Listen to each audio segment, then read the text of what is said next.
welcome back to Warrior's Den. This is episode 103. It is a blog post series episode on a series I wrote called The Nervous System, Reflexes, and Krav Maga. But first, this episode is brought to you by Urban Tactics Krav Maga, turning lambs into lions since 2013. If you like the content we are providing, you can support us in many ways. You can, of course, train with us in person. Go to urbantacticskm.com and sign up for a free trial class if you're in the Metro Vancouver area. You can, of course, also sign up for a Canadian Firearms Safety course or Canadian Restricted Firearms Safety course to get your Canadian firearms license if you would like to get firearms in Canada. You can also sign up at urbantacticskm.com for that. A free way you can support us is, of course, following us on Instagram, Urban Tactics Krav Maga, Twitter, Urban Tactics KM, and Facebook, Urban Tactics Krav Maga. Had to think about it. You can, of course, go to our blog, UTKMblog.com. That's where we post these blog posts, among other things. And, of course, if you're interested in submitting something, you can get free membership for 3 months, up to 3 months if we publish something you've submitted to us, which you can submit at info@urbantacticscanada.com to free 3 month free to UTKMU.com, which is where you can see the curriculum as we teach it at Urban Tactics KM. Novice, beginner packages, eventually, I keep promising, eventually advanced stuff will be up there. I need to flesh it out a little bit. You can, of course, just simply donate. If you want to go back to that blog, UTKMblog.com, you can donate under the Support Us tab. So many ways you can support the content we are providing, so to enhance your Krav Maga journey. So that is it, I believe. I'm getting faster. So this series has 4 parts to it. The Nervous System, Reflexes, Krav Maga. Part 1, action versus reaction. And where is part 2? Sorry, I got a bunch of tabs. Part 2, training your reflexes and conscious decision making. Part 3 is withdrawing from stimulus. And part 4 is moving towards stimulus. So that is this episode. Enjoy. Krav Maga is not just a self-defense system. It is a way of life. Warrior's Den is a podcast for Kravists, fighters, martial artists, warriors, politicians, and general citizens. Consider this. The society that separates scholars from its warriors will have its thinking done by cowards and its fighting done by fools. Lucidity. Your host, Jonathan Fader, talks to guests in an open and uncensored format about their fights, their philosophies, and their lives. No topic is taboo, and the conversation may start in one place and end in another. As the quote suggests, you cannot separate the warrior from the politics and the world around them, as a true warrior must be a student in all forms of art and science.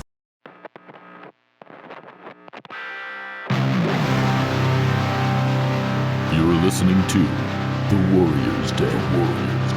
Brought to you by Urban Tactics Krav Maga, turning lambs into lions. Okay, so before we get into this, I just want to say I am not a neuroscientist, I am not a biologist, I am not any of those things to give me some kind of official expertise on this.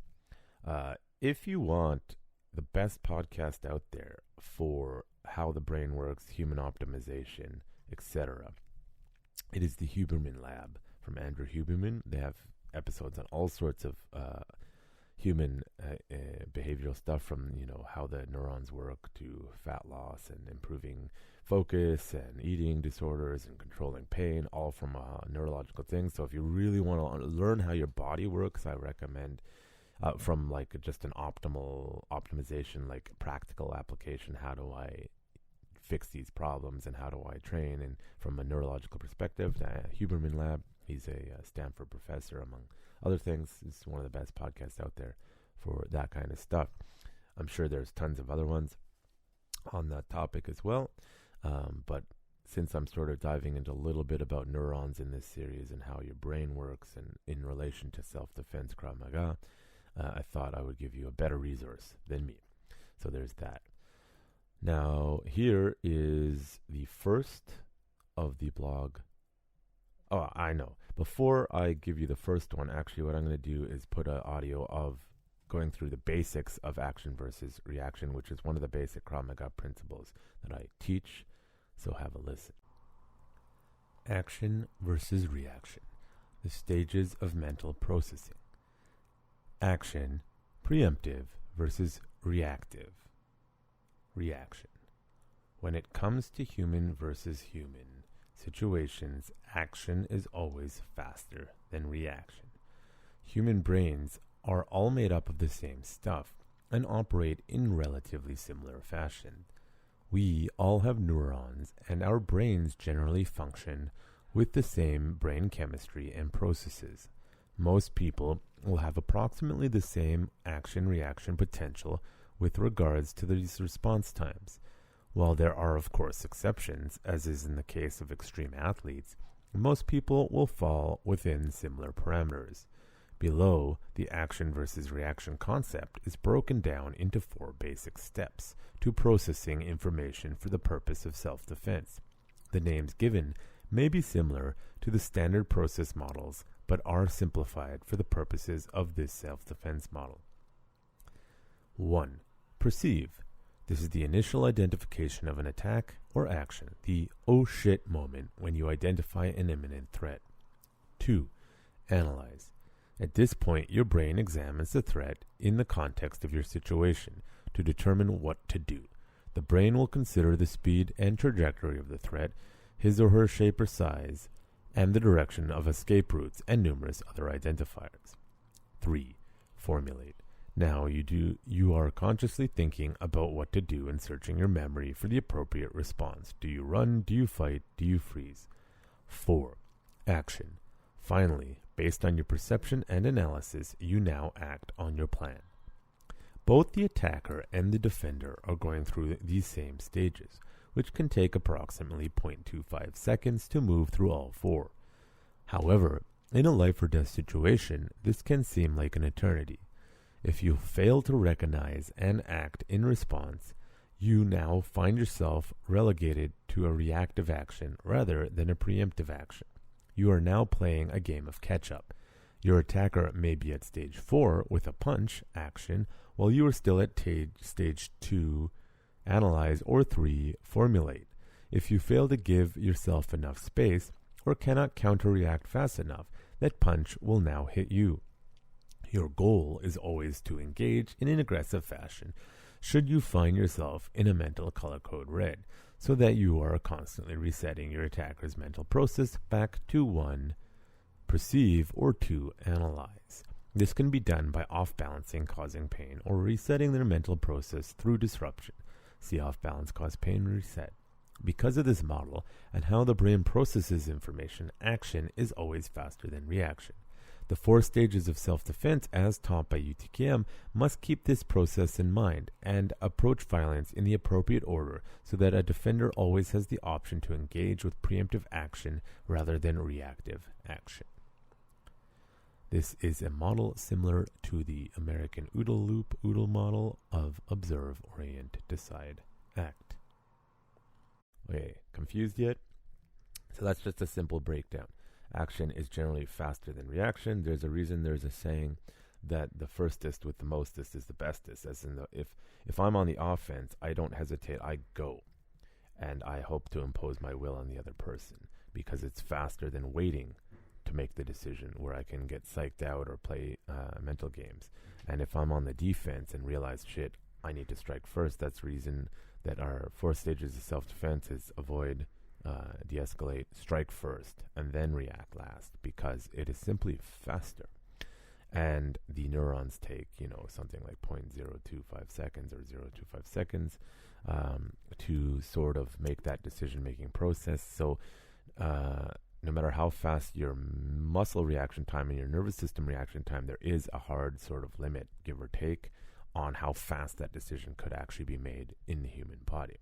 So the more you train, etc., and we'll get into it, the higher your skill level, the better in shape you are, the faster you can act, regardless of whether you're acting first or reacting, if that makes sense. It should by the end of this podcast. And here is part 1, action versus reaction, in more depth. The nervous system, reflexes, and Krav Maga, part 1, action versus reaction. This is the first part in another series about connecting the system of Krav Maga to your nervous system and day-to-day life, specifically your nervous system and your reactions. See previous series, Awareness Color Code, the Nervous System and Mental Health. Acting preemptively to anticipate a stimulus, or rather acting faster than the stimulus can affect you, versus reacting to a stimulus, will give you different results. This is due to the fact that there is a thing called time. Time is essentially the measurement of particles from one point to another due to the fact that energy has made them move in one direction or another. But don't worry, this isn't going to be some theoretical time-space physics lessons as who am I kidding? Like most others, I barely understand such things. Instead, it will be a breakdown of how action is almost always faster than reaction, at least when it comes to us humans, which means it is an important thing to understand in Krav Maga and overall self-defense. So how does action versus reaction work in us humans? It all starts with electrical signals in our brains generated by our neurons. Our neurons, brains, conscious and subconscious minds interpret some type of data from our various senses, eyesight, hearing, proprioception, etc., based on whatever stimulus there is in front of us. This could be for anything from a knife-wielding maniac to your douche roommate jumping out at the dark to scare you for the newest YouTube video. Regardless of what the stimulus is, if it is a threat to your well-being, physical or otherwise, you must interpret the stimulus rapidly to make a correct decision. There are many factors that contribute to how fast you can actually react, but let's stick to your brain, your body, your training experience, post 2, and how that combines with some basic natural reactions covered in post 3 and 4. But to understand it all, let's go back to your brain and those magical little things called neurons and how they work with your body and reaction times. Your brain. There are several models to explain this process so you can better understand it, and as always, we can sum them up in acronyms. Yay! The two acronyms I will look at are PAFA and OODA, the famous OODA loop. PAFA stands for Perceive, Analyze, Formulate, Action. This is the model that I use at UTKM as it was the first introduced to me for the purposes of self-defense. OODA, on the other hand, stands for Observe, Orient, Decide, and Act. They employ different verbs, but they are at the same steps and mean exactly the same thing. I am referencing both in case you encounter one versus the other in your training. It really is a dick swinging contest as to which is best. Let's break down with simple examples to help you understand the process that is going through your brain before you either act preemptively or act reactively. PAFA.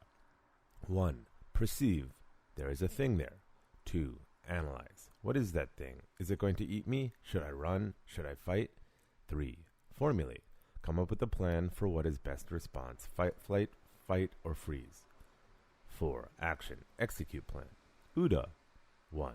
Observe, there's a thing there. 2. Orient, what is that thing? Is it going to eat me? Should I run? Should I fight? 3. Decide, come up with a plan for what is best response, fight, flight, or freeze.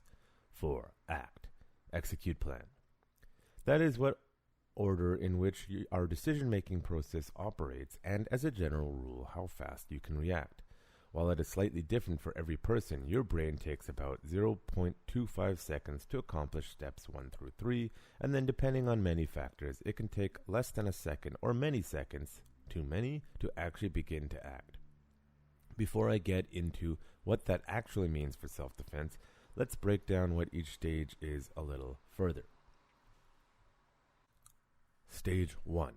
Is your senses alerting you? Whether it be sight, sound, that tingly feeling, or voodoo magic that tells you, hey idiot, there's a thing there. It might be the face of a velociraptor in the long grass, the classic knife-wielding maniac, or that ex who ruined your life. Regardless, at this stage, all you are aware of is that it is a thing, but you are not quite sure what it is or if it is dangerous. As far as you're concerned, in this brief window of time, there is simply something there and you really are not quite sure about its meaning or intentions. Stage 2. Your neurons essentially do a cross-reference of everything it knows of in order to tell you what that thing is. Now you know for sure if it is a velociraptor, a knife-wielding maniac, or that ex you never wanted to see again. Regardless of what the thing was, you have not fully decided what to do yet, probably because you're quite possibly shocked that it is in fact the ex who ruined your life, and you are, at least for a moment, trying to avoid panic, all while wishing it would be better. If it was the extinct dinosaur or a knife-wielding maniac, in your mind, both are preferable. Stage 3. This is where, hopefully, you have not actually panicked and your brain and neurons again cross-reference its database to determine the best course of action. The appropriate response for your brain is to activate its fight or flight mechanism, though with our more modern sapient brains, conversation is technically an option to avoid a drastic fight or flight response. I mean, seeing that ex is traumatic enough, getting a text from them afterwards saying, "Hey, I saw you running away. Why were you such a little bitch?" is just humiliating. Nonetheless, this step is all about making a decision. You have little time until you see you. You take a breath, realize that fighting is not appropriate and that conversation is out of the question. So you take a calmer version of flight. You decide to run slowly enough that it won't draw attention to you. Stage 4. You execute your clever plan. Luckily, there are enough people around to cover your exit as you shuffle away, sneaking behind a corner while keeping a close eye on your nemesis to be sure that they didn't see you. You watch them walk past, and you sigh with relief, reminding yourself to calm your nervous system back down from high-strung red to a cool yellow. Regardless of whether you are on the defense or the offense, in any given situation, remember that for both persons involved, moving from the first stage, identifying the stimulus as a thing worthy of paying attention, to the third stage, making a plan, both parties are going through the same neurological process in about 0.25 seconds. It's the fourth stage that can make all the difference, as humans' reactions times can vary wildly. If you act sooner in the fourth stage, then you perceive the threat, that the threat may not even have gathered enough information to actually act on any plan to harm you. Remember the saying, the hand is quicker than the eye, and that is because processing visual data can be quite taxing on your brain, so much so that your brain often fills in the blank in the form of educated guess based on previous data and experience. This is actually a big part of the reason eyewitness accounts are so unreliable. Now that you have a basic idea of what your brain is doing, let's connect it to the body. Your body. There are many factors that can affect how fast you go from stage 3 to 4, including genetics, experience, training, and of course, the state of your body. Once your brain has decided what to do, it needs to send electrical signals to your muscles and get you to start acting. This is assuming you haven't gone code black and cannot act, instead freezing in place or worse, passing out. Regardless of what you decide to do, if you are running or fighting, your body should be in code red, which required the activation of various body parts and systems to do specific things to enhance your reaction. Let's just keep it simple to a few things: your eyes, lungs, and muscles. More detailed biological specifics can be found here, click link, or in a basic breakdown of fight, flight, or freeze, click here. Eyes. Whether it is because of an adrenaline surge from the fight or flight mechanism, pharmaceuticals you are on, prescribed or otherwise, or street drugs someone is partaking in, there are many factors that can affect whether your pupils are dilated or constricted to let more light in. Depending on how much light is coming into your eyes or whether or not a drug is changing how fast your brain can process the visual stimulus, it will affect how fast you can move from stage 1 into stage 4. If it is due to adrenaline rush, your eyes should dilate, allowing more light in to allow a clearer and hypothetical quicker response to your visual information. Contrast that with certain drugs that may cause the constricting of the pupil, which allow less light and hypothetically a slower response time due to a block of information that is less clear than you'd like it to be. There is also a natural skill component, as some people are able to process visual cues faster than others, which will in turn affect how the rest of the body reacts to a perceived threat. Keep in mind that if you can't see the threat at all, you won't know there's a problem, and your body won't know to kick into action as it is supposed to. If this is the case, you better be hoping the threat is your ex and not a velociraptor. Lungs. Assuming there is nothing seriously wrong with your lungs, if the fight or flight mechanism is kicking in, it should be relaxing your airways so that you can more efficient in your breathing. This is, of course, assuming you are in reasonable enough shape to be able to breathe effectively when under duress. If you have breathing problems, asthma for example, then you are forced to breathe fast enough, especially under duress. This can increase your stress level to the point where breathing is so difficult your body starts to panic and potentially sends you into code black. Again, assuming you have no issues, the stronger, in better shape, your cardiovascular system is, the longer you'll be able to sustain the increased activity required to deal with the threat. Additionally, if your adrenaline rush requires you to push past more than 30 seconds, you may face a hard adrenaline dump. This means all of the speed you had temporarily is now gone and everything is more labored. If your cardiovascular system is strong, it will allow you to compensate for this dump, allowing you to keep a reasonable response time. Of course, if you smoke or are just completely out of shape or obese, then along with the adrenaline dump, your lungs will already be working overtime, most likely causing your response time to fall to less than effective responses. This means that you can no longer run from that knife-wielding maniac and will be forced to fight, which is now considerably more difficult for several reasons. Of course, if this is the ex we discussed earlier, then unfortunately you're going to have to talk to them while super out of breath, and this time it isn't because they took your breath away. Muscles. There are a couple of factors governing how muscles can increase your reaction speed. The most obvious is once again tied to the fight or flight mechanism, as the rush of endorphins including adrenaline speed up your muscle reaction time as well as potentially increasing your strength.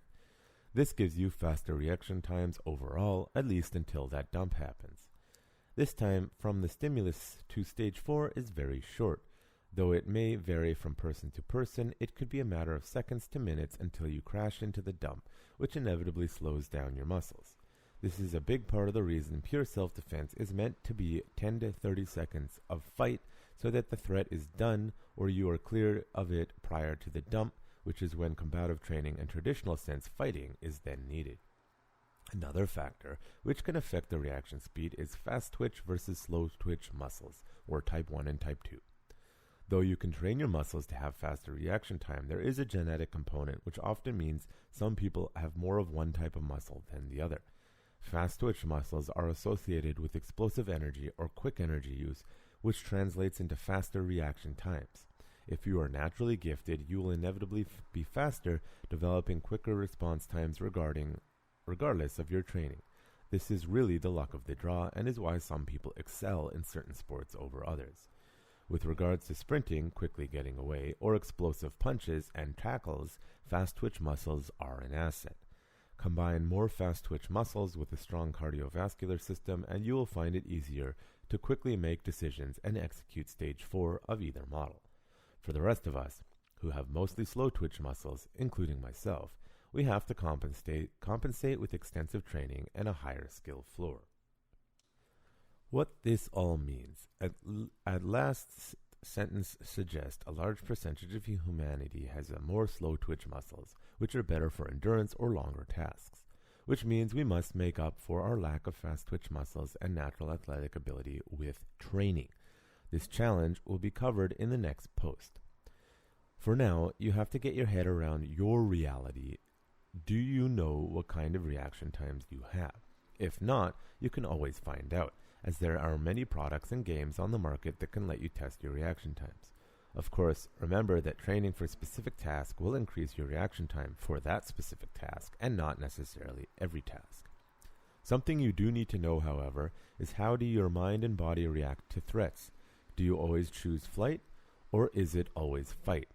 Success in self-defense means you are actually able to do both and make decisions as consciously as you can, based on the more than primal response to the stimulus. Though this is of course more complicated than presented here, but for now it's a good start. Written by Jonathan Fader. For training online, visit www.utkmu.com. If you're in the Metro Vancouver area, come learn with us in person. Sign up at www.urbantacticskm.com. Click the support link to support this blog.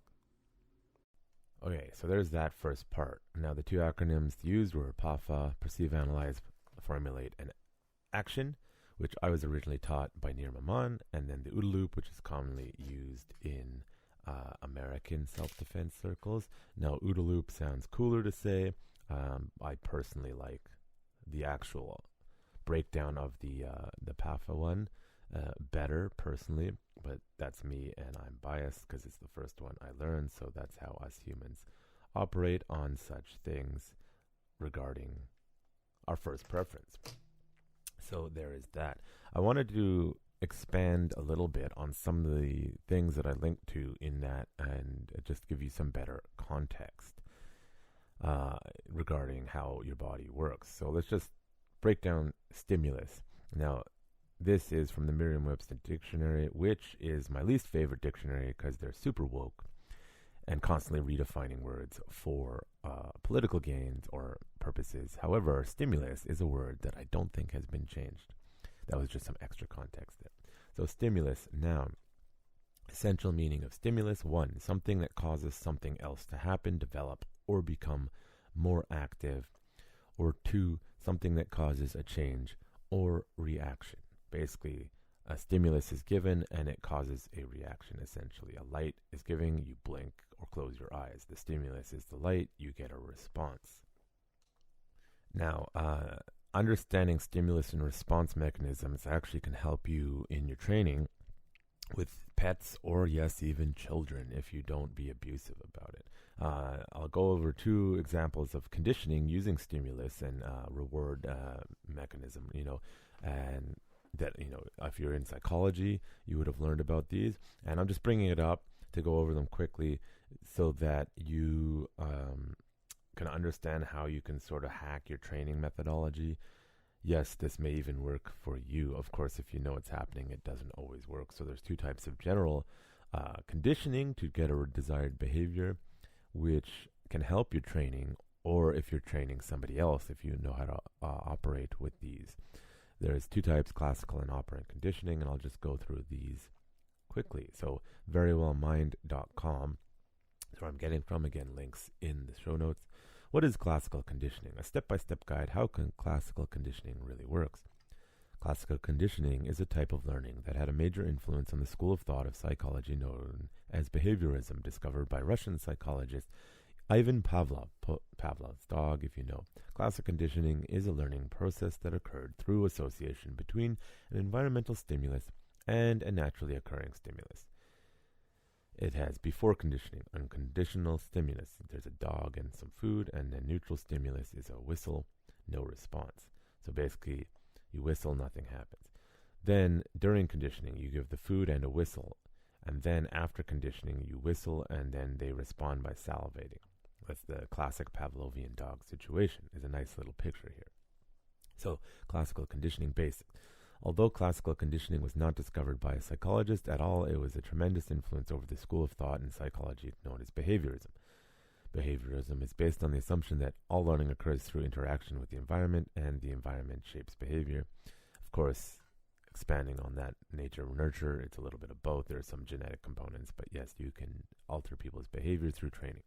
Classical conditioning involves placing a neutral signal before the naturally occurring reflex. In Pavlov's classic experiment with dogs, the neutral signal was the sound of a tone, and the naturally occurring reflex was salivating in response to food. By associating the neutral stimulus with the environment stimulus food, the sound of the tone alone could produce the salivation process. There's a little video. How classical conditioning works. In order to understand more about how classical conditioning works, it is important to become familiar with the principles of the process. Classical conditioning involves forming an association between 2 stimulus resulting in a learned response. There are 3 basic phases of the process. Phase 1, before conditioning. The first part of classical conditioning process requires a naturally occurring stimulus that will automatically elicit a response. Salivating in response to the smell of food is a good example of a natural occurring stimulus. During this phase of the process, the unconditioned stimulus results in the unconditioned response. For example, presenting food naturally automated triggers a salivation response. At this point, there are a natural stimulus that produces no effect yet. Neutral stimulus, It isn't until neutral stimulus is paired with the unconditioned stimulus that it will come to evoke a response. Let's take a closer look at two critical components of this phase, classical conditioning. The unconditioned stimulus is one that unconditionally, naturally, and automatically triggers a response. For example, when you smell one of your favorite foods, you may immediately feel very hungry in this example. A smell of food is unconditioned stimulus. The unconditioned response is the unlearned response that occurs naturally in response to unconditioned stimulus. In our example, the feeling of hunger in response to the smell of food is unconditioned response. In the before conditioning phase, an unconditioned stimulus is paired with an unconditional response. A neutral stimulus is then introduced. Phase 2. During conditioning. During the second phase of classical conditioning process, the previous neutral stimulus is repeatedly paired with the unconditioned stimulus.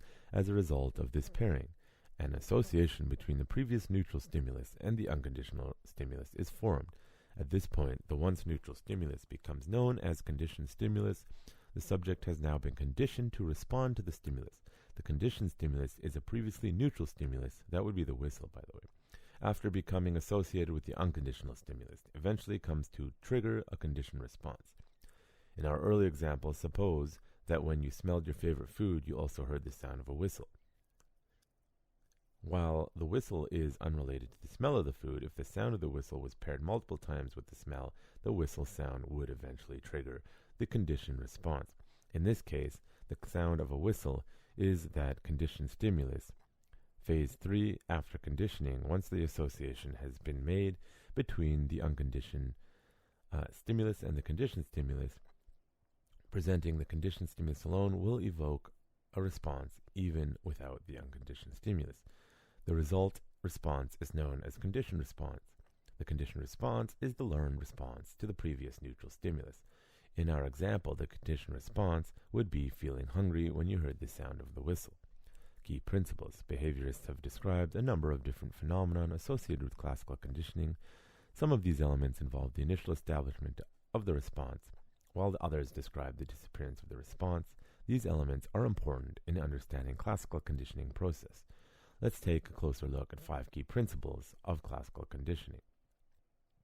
Acquisition. Acquisition is the initial stage of learning when a response is first established and gradually strengthened. During the acquisition phase of classical conditioning, a neutral stimulus is repeatedly paired with an unconditional stimulus. As you may recall, an unconditional stimulus is something that naturally and automatically triggers a response with any learning after an association is made. The subject will begin to emit behavior in response to previous neutral stimulus, which is now known as a conditioned stimulus. It is at this point that we can say that the response has been acquired. For example, imagine that you are conditioning a dog to salivate in response to the sound of a bell, Pavlov's dog. You repeatedly pair the presentation of food with the sound of a bell. You can say that the response has been acquired as soon as the dog begins to salivate in response to the bell tone. Once the response has been established, you can gradually reinforce the salivation response to make sure the behavior is well learned. Extinction. Extinction is when the occurrence of a conditional response decreases or disappearing in classical conditioning. This happens when a conditioned stimulus is no longer paired with an unconditional stimulus. For example, the smell of food, the unconditional stimulus, has been paired with the sound of a whistle. The conditioned stimulus, it would eventually come to evoke the conditioned response of hunger.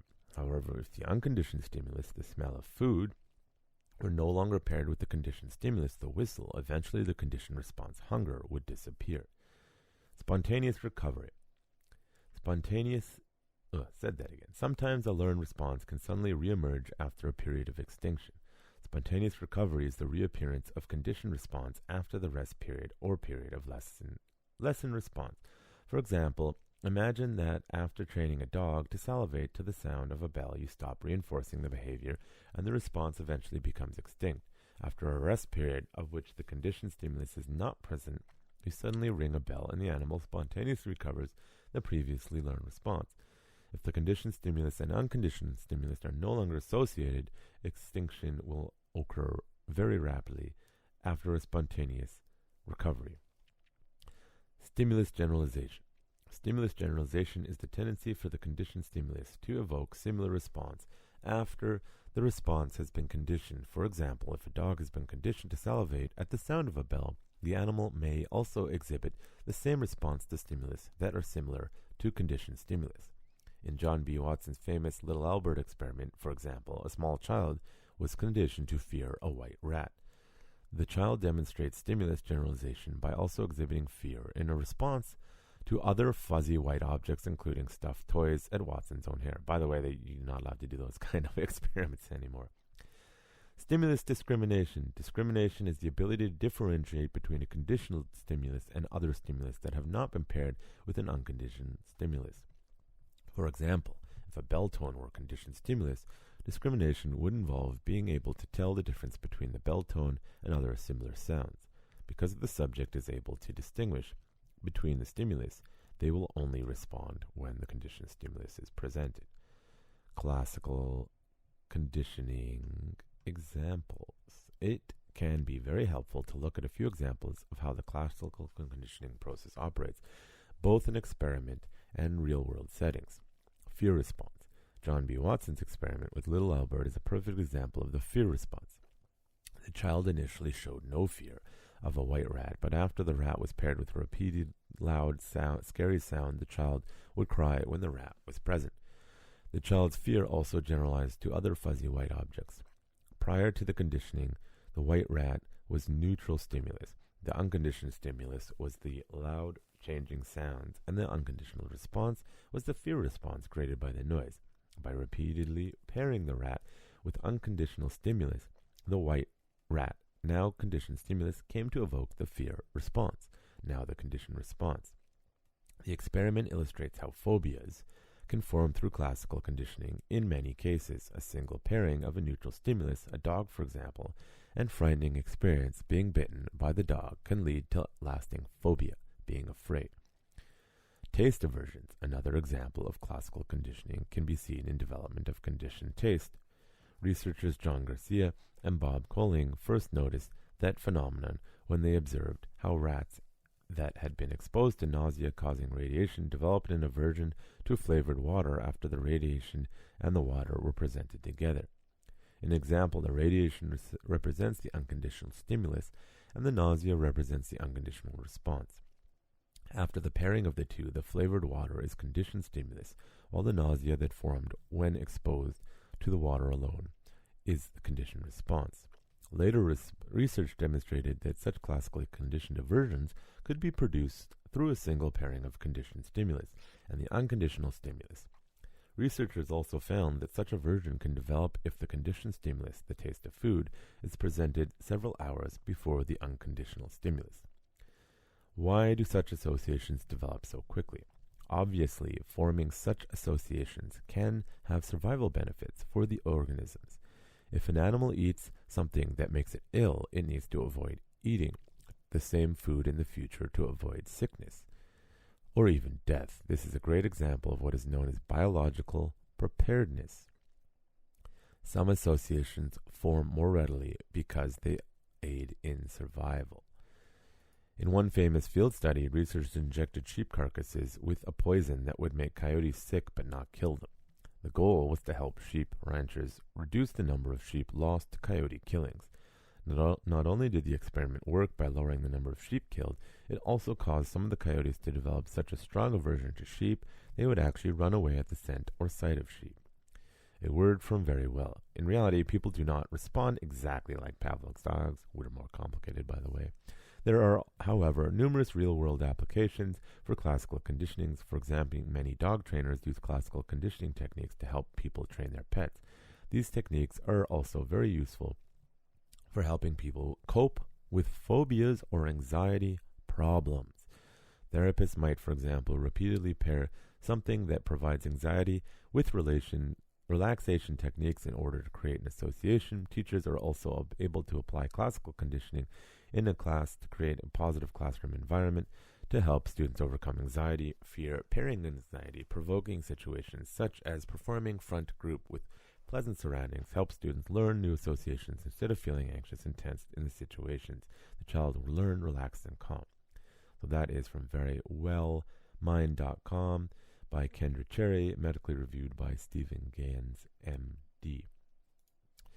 So that is classical conditioning. And again, what does this have to do with action versus reaction? It's related to stimulus. And this all comes to do with training. As you heard at the end, it has to do with, it can be used for phobias. So I want you to just hit pause and think about how this applies to your training and Krav Maga in specific, as well as how it might how to develop training program for your action, reaction, or muscle memory. Of course, if you know exactly what's going on, sometimes it can undo it. But if you don't, or you're a willing participant, it can certainly help. So just hit pause for a second and think about it. Okay. I just want to go back to something they mentioned, biological preparedness and classical conditioning. Verywellminded.com again. Kendra Cherry, fact check by Sharon Liam MS. So biological preparedness is the idea that people and animals are inherently inclined to form associations between certain stimulus and responses. This concept plays an important role in learning, particularly in understanding classical conditioning. Some associations form easily because we are predisposed to form such connections, while other associations are much more difficult to form because we are not naturally predisposed to form them.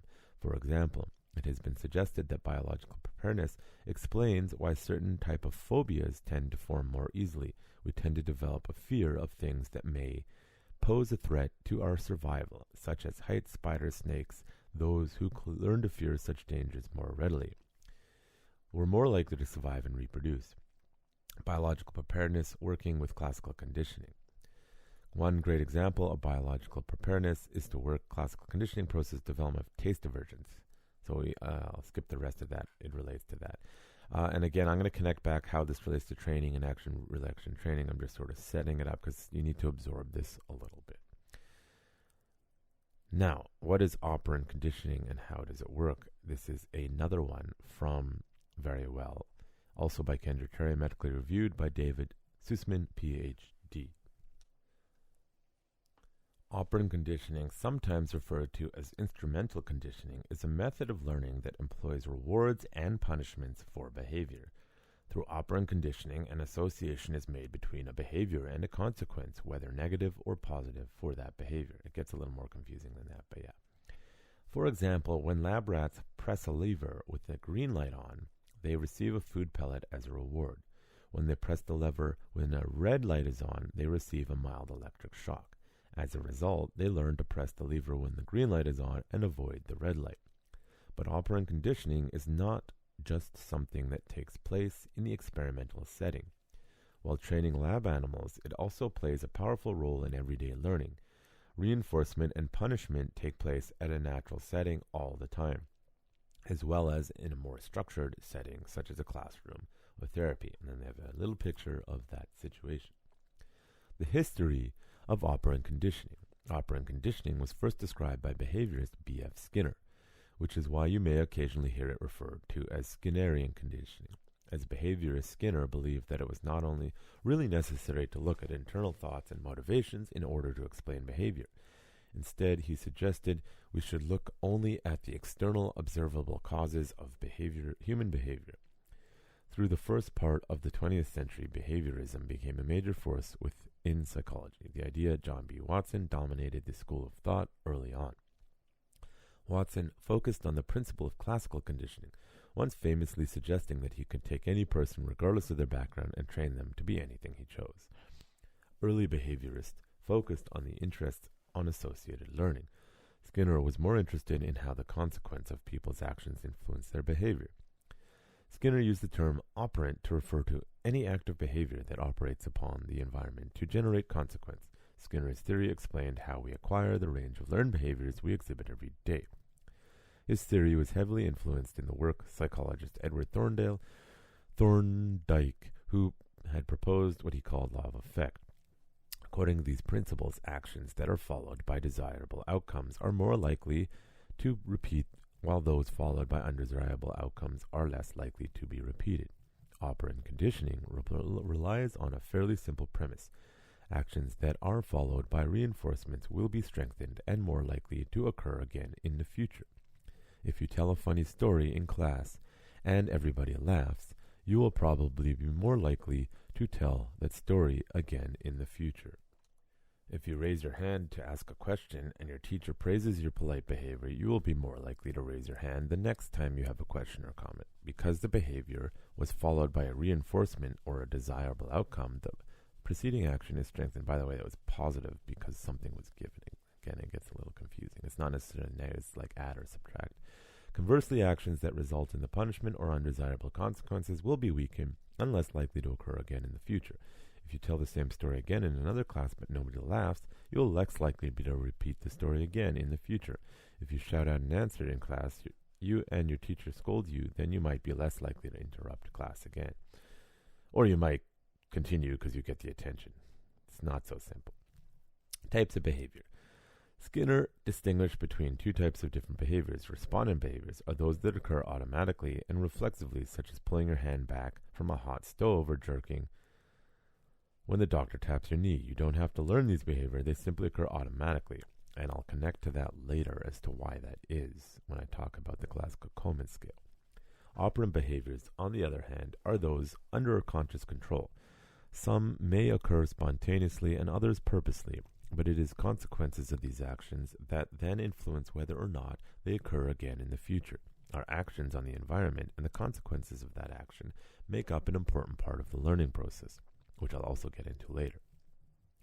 While classical conditioning could account for respondents' behaviors, Skinner realized that it could not account for a great deal of learning instead. Skinner suggests that operant conditioning held far greater importance. Skinner invented different devices during his boyhood, and he put these skills to work during his studies on operant conditioning. He created a device known as an operant conditioning chamber, often referred to as a Skinner box. The chamber could hold a small animal such as a rat or pigeon. The box also contained a bar or key that the animal could press in order to receive a reward. In order to track a response, Skinner also developed a device known as a cumulative recorder. The device recorded responses as an upward movement of the line so that the response rates could be read by looking at the slope of the line. Components of operant conditioning. There are several keys of concepts of operant conditioning. Reinforcement in operant conditioning. Reinforcement is any event or stimulus that strengthens or increases a behavior. It follows. There are two types of reinforcers. In both these cases, the reinforcers, the behavior increases. Positive reinforcements are favorable events or outcomes that are presented after the behavior. In a positive reinforcement situation, a response or behavior is strengthened by the addition of praise or direct reward. If you do a good job at work, your manager gives you a bonus. That bonus is positive reinforcement, so giving you something good. Negative reinforcement involves the removal of an unfavorable event or outcomes after the display of behavior. So these are reinforcements, by the way. Positive things. In these situations, a response is strengthened by removing something considered unpleasant. For example, if your child starts to scream in the middle of a restaurant but stops once you hand them a treat, your actions led to the removal of an unpleasant condition, negatively in reinforcement your behavior, not your child's. Funny how that works. It's the opposite of what you think there, but it's funny. I'm giving you something to reinforcing it to get you to stop, and that's carrying a bad behavior in the child, by the way. Punishment in operant conditioning. Punishment is the presentation of an adverse or outcome that causes decrease in the behavior it follows. There are two kinds of punishments. In both these cases, the behavior decreases. Positive punishment, sometimes referred to as a punishment by application, presents an unfavorable event or outcome in order to weaken response. Spanking for misbehavior is an example, so adding something. Negative punishment, also known as punishment by removal, occurs when you take something favorable away, is removed after a behavior occurs. Taking away a child's video game following a misbehavior is an example of this kind of punishment. So just so you know, these things work. Whether they're moral or not, they do work. though they have other consequences that affect the nervous system, which we'll talk if you do it wrong, such as beating a child. It screws up the nervous system in a bad way. So, reinforcement schedules. Reinforcement is not necessarily a straightforward process, and there are a number of factors that can influence how quickly and how well new things are learned. Skinner found that when and how often behaviors were reinforced played a role in the speed and strength of acquisition. In other words, the timing and frequency of reinforcement influenced how new behaviors were learned and how old behaviors were modified. Skinner identified several different schedules to reinforce that impact the operant conditioning process. 1. Continuous reinforcement. Involved delivering and reinforcement every time a response occurs. Learning tends to occur relatively quickly, yet the response rate is quite low. Extinction also occurs very quickly and reinforces is halted. I'm just going to pause it there. Huberman, as I mentioned, has gone into it in depth, and fixed schedules are actually the least successful. If people predict the outcome, your results are not great, but when the outcome is random and unknown, people's behaviors actually go better. It's to do with how the brain rewards mechanism works. Again, look up Huberman stuff. I forgot which thing to do with learning. Since Skinner, things have evolved quite extensively. Anyways, back to this article. 2. Fixed ratio schedules are a type of partial reinforcement. Responses are reinforced only after a specific number of responses have occurred. This typically leads to a fairly steady response rate. 3. Fixed interval schedules are another form of partial reinforcement. Reinforcement occurs only after a certain interval of time has elapsed. Response rates remain fairly steady and start to increase as the reinforcement time draws near, but slow immediately after reinforcement has been delivered. Variable ratio schedules are also a type of partial reinforcement that involves reinforcement behaviors after a varied number of responses. This leads to both high response rate and slow extinction rates. See? 5. Variable interval schedules are the final form partial reinforcement Skinner describes. This schedule involves delivering reinforcement after a variable amount of time has elapsed. This also tends to lead to a fast response rate and slow extinction rate. I'm just going to add something in here. This is why giving people a gold star after everything is stupid, and 90 children created millennials, which have created a disaster of ideological nonsense. Give me your reward now. No, screw you.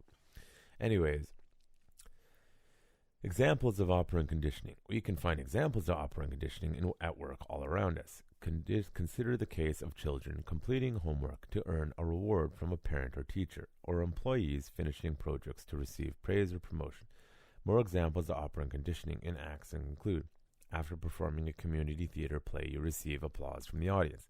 This is a positive reinforcement, inspiring you to try to come for more performance roles. You train your dog to fetch by offering him praise and pat him on the head whenever he performs correctly. This is another positive reinforcement.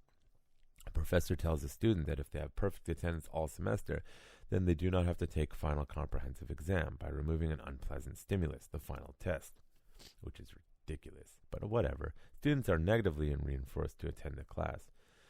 If you fail to hand in a project on time, your boss becomes angry and berates your performance in front of your coworkers. This acts as a positive punisher, making it less likely you will finish your project on time in the future. A teen girl does not clean up her room as she was asked, so her parents take away her phone for the rest of the day. Have fun doing that. This is an example of the negative punishment in which positive stimulus is taken away. I think my kids are not getting smartphones for a while, when I have kids. Anyways, in some of these examples, the promise of possibility of rewards causes an increase in behavior. Operant conditioning can also be used to decrease the behavior via the removal of a desirable outcome or application of negative outcome. For example, a child may be told they will lose recess privileges if they talk out of turn in class. This potential for a punishment may lead to the decreased and disruptive behaviors. A word from the very well. While behaviorism may have lost much of its dominance held during the early part of the 20th century, operant conditioning remains an important and often used tool in learning behavior and modification process. Sometimes natural consequences lead to changes in our behavior in other instances.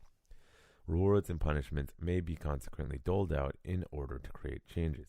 Operant conditioning in something you may immediately recognize in your own life, whether it is in your approach to teaching your children good behavior or training a family dog, or hell, adults even. Remember that this type of learning takes time, considering the type of reinforcement or punishment that may work best for each individual situation, which is why it's difficult. So that's that. So again, why behaviorism has fallen out is because the more we understand the human body, neurons, everything, I'll get into that afterwards.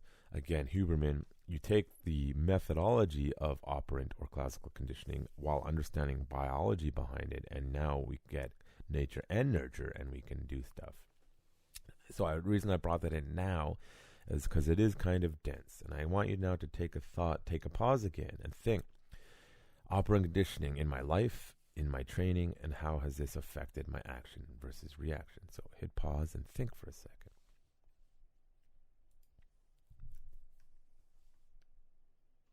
Okay, so I just want to go back to some things that I was talking about in the part 1, action versus reaction.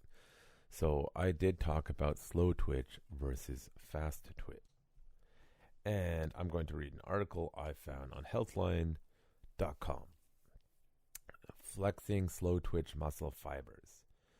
And this is medically reviewed by Daniel Bobbins, MS, NASM, CPT, level 3, blah, blah, blah, blah, blah. Written by Noreen Iftikhar, MD. Too many acronyms there. So, most muscles are made up of two kinds of muscle fibers that help you move your body. Slow twitch muscle fibers, which move more slowly but help keep you moving longer. Fast twitch muscle fibers, which help you move faster but for shorter periods. Twitch refers to the contraction, or how quickly and often muscles move. Slow twitch muscle fibers are all about endurance or long-lasting energy, and compromising fast twitch muscle fibers give you sudden burst of energy. Slow twitch versus fast twitch muscle fiber. What are slow twitch muscle fiber? Let's take a closer look at ways slow twitch muscles differ from fast twitch muscles. Type 1 and Type 2 muscle fibers. Your body normally uses slow twitch muscle fibers to power muscles first. Fast twitch muscle fibers are mainly only used when the body needs to make sudden, more powerful movements.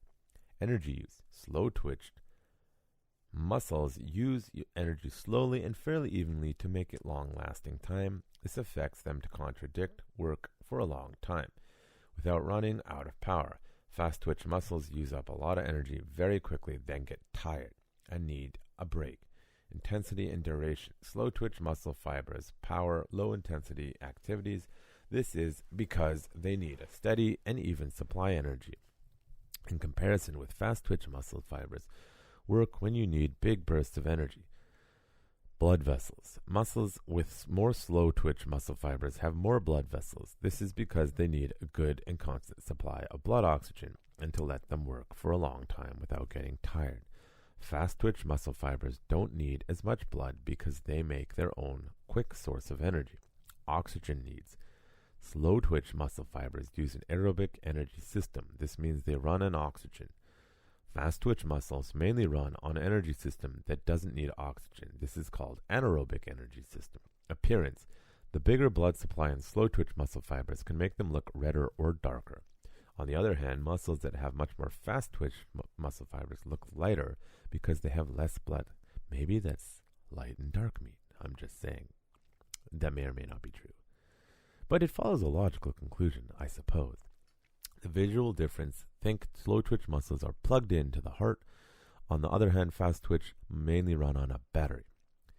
Which are slow twitch muscles? Most of the muscles in your body have more than one kind of muscle fiber, but some muscles have more slow twitch muscle fibers because they have to do the job for a long time. For example, the muscles in the back of your lower legs of your muscles in the back are mostly made of slow twitch muscle fibers. This is because they have to help you stand and hold your posture for a long period of time. Fast twitch muscle fibers wouldn't be able to do this because they can't keep working out for long. Muscles that need to speed rather than endurance will have fast twitch muscle fibers. For example, the muscles on your eyelids that help blink are all fast twitch. Types of activities that use slow twitch muscles. Your slow twitch muscle fibers are working harder whenever you're doing an activity or exercise that needs muscles to work or even stay still for a long time. These include sitting up, standing, walking, slow jog, running in a marathon, biking, swimming laps, rowing, many yoga positions, some Pilates. Types of fast twitch muscle activities. Fast twitch muscle fibers are working with more if you're doing high impact like running, sprinting, jumping, boxing, skipping, rope, lifting weights. You can only do this for a relatively short time. Pause. By the way, Krav Maga and combat sports, you really need to work fast twitch muscles. And if you don't naturally have a lot of fast twitch muscles, well, it's going to take a lot of training to build that out. And you still might not be as good as someone who naturally has a lot of fast twitch muscles. Welcome to life. There are disparities between people that there's nothing you can do about to a degree. So deal with it. Anyways, continuing. Can muscle fibers type change? Most people are born with about the same amount of slow twitch and fast twitch muscle fibers in their body. Some may be born with more of one, which might make them better at certain sports. See, for example, if you naturally have more slow twitch muscle fibers, you might be better at long distance running. This is rare and more research is needed on this. If you train hard enough in one sport, you may change the muscle fibers. So again, lots of training needed. For example, if you're a marathon runner and train for a long time, some of your slow twitch muscle fibers will grow longer. It gives you longer, leaner muscles. Similarly, in the lift weights or sprint a lot, you may have fast twitch muscle fibers, which will grow big. This builds muscle. This is why, by the way, lifting weights goes very well with training for combat sport. The takeaway: slow twitch muscle fibers help you move or stay longer. The need to rich blood supply because they use oxygen for energy. This is why slow twitch muscle fibers are often called red muscles. Fast twitch muscle fibers help you move when you need sudden and times reflexive movements like hopping, sprinting, and blinking your eyes. Some muscles, like those in the back, have more slow twitch muscle fibers because they tirelessly help you stand and sit up. So an example is if you've ever met someone who did wrestling when they were young, they have so much fast twitch muscle, explosive energy. It's unbelievable.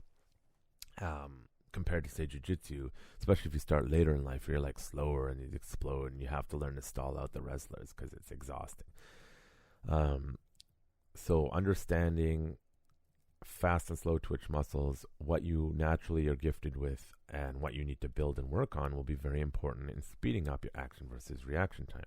Of course, if you have very, very high level of fast twitch muscle, either naturally or through training, you will have much better reaction time in self-defense situations, if you're paying attention, of course.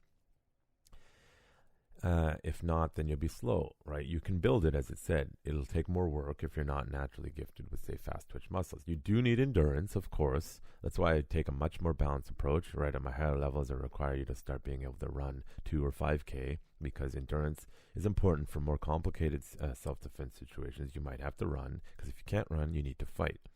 So that's where you need the fast twitch muscles.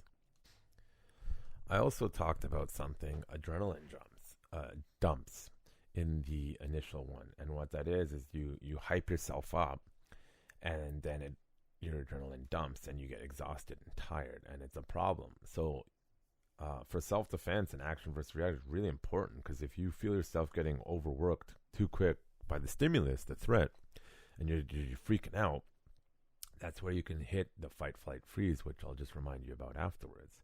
And if you go into black, mental color code stage black, see the series on that.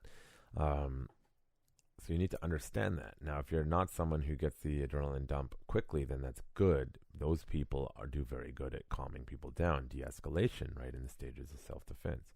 Now, I just found some articles on this from some martial arts place just to sort of talk about it. So this one is from bjjweekly.com, Managing Adrenaline Dumps. This was written by Bill Thomas, and I believe it is seen in issue 35. And again, this is Brazilian Jiu-Jitsu approach, but it applies to all of it. So Brazilian Jiu-Jitsu is an individual sport. Although there are teams, schools, and associations, at the end of the day, your training partners can't fight for you. At a competition, once you step onto the mat, it's just you and you alone in the spotlight.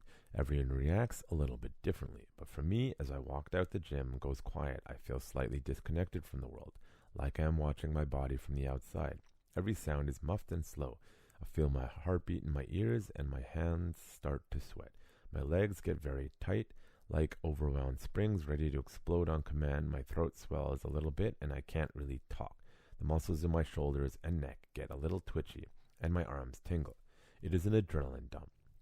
Nature's way of preparing my body for a fight or flight. and I'll expand on that again after. And it can be very difficult to control or deal with. The primal nature of grappling competition, after all, we literally are getting ready to choke someone unconscious, amplifies the body's reaction. My hands are literally twitching a little bit as I type this, just visualizing the moment before a match. It's like a stimulus. He's thinking about it, and it's stimulating the response. What kind of conditioning is that? Adrenaline is a double-edged sword. While it makes us stronger, faster, and more aware, it also impairs our critical thinking and saps our endurance. Its purpose is to give us 60 seconds of superhuman attack strength or speed to run and hide. A 6-minute grappling match is outside the scope of adrenaline's original design. Specifications. I came to BJJ from wrestling. As a wrestling coach, I've seen a lot of different reactions to adrenaline dumps, from crying to manic laughter, to puking to freezing up. And the classic gassing out in 30 seconds into a match. The gassing out was what really started me thinking about what was happening. I knew the kids were in good cardio condition. There was no reason they should be getting tired in a 30-second. But no matter how many sets of stairs we did or how intense our drilling was, we still had just to gas out in competition. I also saw a lot of mentally tough kids, even at high school level, just lose it and start bawling their eyes out. What the heck was going on? I don't have scientific chops to explain this complicated chemical chain reaction, but I can tell you how I dealt with it as a coach. The first thing is to help kids recognize, or adults, at an intellectual level, that they are going to have some sort of physiological reaction at the moment of competition. Just being aware of that and accepting it will help when the moment arrives. I would talk to them about great detail about what they might feel and what make them understand that it was perfectly normal and that everyone, their competition included, felt something similar. Now, instead of wondering what the heck was going on, they could recognize, oh, this is an adrenaline dump starting, and bring some rationality back to the table. The next thing we would do is help them recognize that they really aren't in a life or death situation. But you could be. As long as the body doesn't know the difference, then you're fine, right? Sure, some people get hurt at wrestling or grappling competitions, but it's rarely serious and almost never fatal. You are most likely going to walk off the mat with no serious injuries, and any kid who spent more than a couple of months in a wrestling practice wasn't going to be afraid of a little pain. But adrenaline is a fear-based reaction, and so if we aren't going to die, and we aren't afraid of physical pain, where exactly is the fear coming from? The biggest source of fear is from our ego. In wrestling and BJJ, there is no excuse for the outcome of a match. There is no teammate who didn't do his job, no coach who is calling a wrong play. We can try to blame a referee, but we also have the power to take a decision away from referee finishing by the fight so that it's hollow excuse. We can't even say our opponent is bigger, stronger, or more skilled in a competition with weight classes and skill division. With no excuse left, we have to take the full responsibility for the results of match in our own shoulders. Either we were better than our opponent or they were better than us. This is tough medicine to swallow, and our ego fears taking it. So I'm just going to leave it there and not read the rest. But that's a little talking about how it affects your performance. And so how that can deal with it is how it affects your action versus reaction. Because if you're having an adrenaline dump and you can't handle it, there's many ways beyond what he said. Is consciously you need to be aware, in tune with your body. So, the way I approach that is you need to be aware of your mental awareness color code. If you're freaking out and going to black, going into freeze, which again I'll break down in a sec, you're going to have a problem with action. You're going to be slow. If you if you have low cardio or low anaerobic systems, and you have low aerobic or anaerobic, like you're not very well trained, you're out of shape, that adrenaline dump is going to screw you and dramatically slow down your action versus reaction. So you need to think about these things. Now, what Krav Maga does specifically, through both operant and classical conditioning, we put you under duress to get your body used to the adrenaline dumps in training and used to not knowing what's going on and when things are going to change. And then it becomes just sort of a normal thing so that your body isn't as easily overwhelmed. Now, competition is, of course, a different environment and will change, but we're trying to train your nervous system not to freak out as much so that you can actually bring it back to that sort of forefront prefrontal cortex brain and make a conscious, smart decision, assuming you have the training, etc., which we'll get into later. So understanding adrenaline dumps and where your body is at any given point will also dramatically affect how fast you can act or react. Now, as I said multiple times, fight, fight, or flees. I'm just going to put the audio from the principles section. So here is a better explanation, again, of fight, flight, or freeze. And there is also, by the way, a podcast, I believe, on this in more depth. But this is just a quick one because I don't want to go totally crazy on this. Fight, flight, or freeze. When encountering a threat, humans typically have one of two instinctual reactions, with an occasional third. We fight, we flee, or if we are unlucky, we freeze. For many, especially untrained individuals, or for those overwhelmed by a threat, this can be subconscious automatic decision. For trained individuals, this response can be honed and controlled at a more conscious level.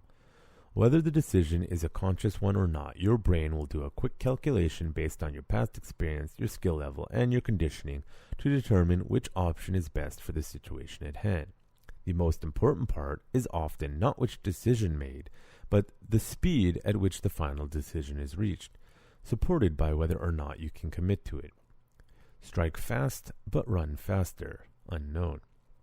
The following is an excerpt from a previous article that we wrote. Click on link. The flight or fight response refers to the physiological reaction that occurs when a person is placed in a threatening situation. Fight or flight simply describes the two basic options that are instantaneously weighed in order to resolve the dangerous situation being presented by either making a quick escape or fighting back. The physiological process of this response begins with one of several of the five senses, typically vision. A person will see threatening stimuli, such as a person or animal. The stimuli is then sent as a signal, via the optic nerve, to the brain. The threat signal is usually processed in the amygdala, known as the fear center, which sends signals to the hypothalamus, which in turn activates the nervous system.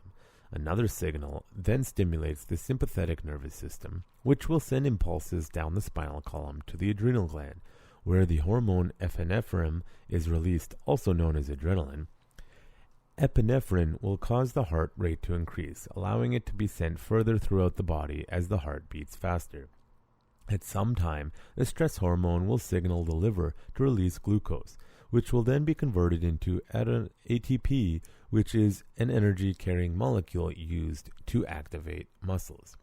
The heightened level of epinephrine in the body will also activate the lungs, causing the breathing rate to increase in order to the body to take in and utilize more oxygen through dilated blood vessels.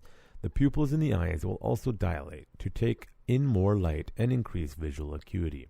Finally, the dilation occurs in the blood vessels of the ears for increased auditory perception. While the body is activating these defensive measures, it is simultaneously subduing processes deemed unnecessary during a dangerous situation, such as digestion, in order to free up energy for fighting or effectively a hasty retreat. The elevated levels of epinephrine and increased activation of these bodily processes will increase body heat, which warms up your muscles in seconds as the mind registers a threat. Psychologically, the combination of an increased heart rate, sweating, and the explosion of energy in the muscles creates a sense of acute awareness of the current situation and the ability to act quickly. While this illustrates the case in which the entire process runs smoothly, you may also be aware of the case in which it fails, known as condition black. Condition black is also referred to as a non-functional freezing, locking up during a dangerous situation, preventing the individual from fleeing or fighting. Cognitively, a sense of increased aggression will be associated with the fight response and a combination of fear and anxiety for flight. While a sense of fear and anxiety is commonly associated with freezing, as well, it often includes physical sensations of stiffness. During the freeze response, the parasympathetic nervous system dumps large amounts of hormones into the body, the same hormones that return to the body is a relaxed state after a fight. The sudden increase of recovery hormones during a dangerous situation will have the opposite effect of the desired fight or flight response. mixing panic with an inability to act quickly. Although freezing can be useful in situations in which a person must remain still in order to hide from an attacker, it can be detrimental when faced with an attacker head on. In Krav Maga, we accept these natural reactions and work with them. We have a decision to make. If we are following the proper stages of self-defense, then we will choose flight, as avoidance is the first choice when we have it, and it is appropriate for civilians. It is usually for those who jobs require them to stay, will not. Or if we cannot avoid the fight and we cannot de-escalate the situation, we fight depending on the scenario and how quickly you realize the fight is unavoidable. You will either act preemptively and strike first, or react defensively to the incoming attack. The freeze reaction is a double-edged sword. In some situations, the correct tactical response to stop moving. In others, it renders you defenseless. Example 1. You are walking in the plains of Africa. You spot something. That something you think is a pair of eyes peering at you from the tall grass. You freeze. This is both to ensure that you identify the target correctly before making a decision and to not activate the predator's response to running. The ability to recognize eyes and face is so ingrained in our biology that our brains have sections dedicated to this task. This is a very primal predatory response. I see face, I decide to fight, flight, or freeze. Remember, these responses threaded throughout our biology as part of our survival instinct, so rather than struggling with them, train them. Example 2. You are a special operator group moving silently through the night. You are still 1 kilometer from your designated target. A group of teens is up late past the local curfew. You freeze, remaining motionless and silent so as not to be spotted. The threat of detection passes and you continue. In both examples, the freeze response offers a tactical advantage, as the threat is present but not active. But what if the eyes of the grass suddenly charged, or the teens turned out to be hostile?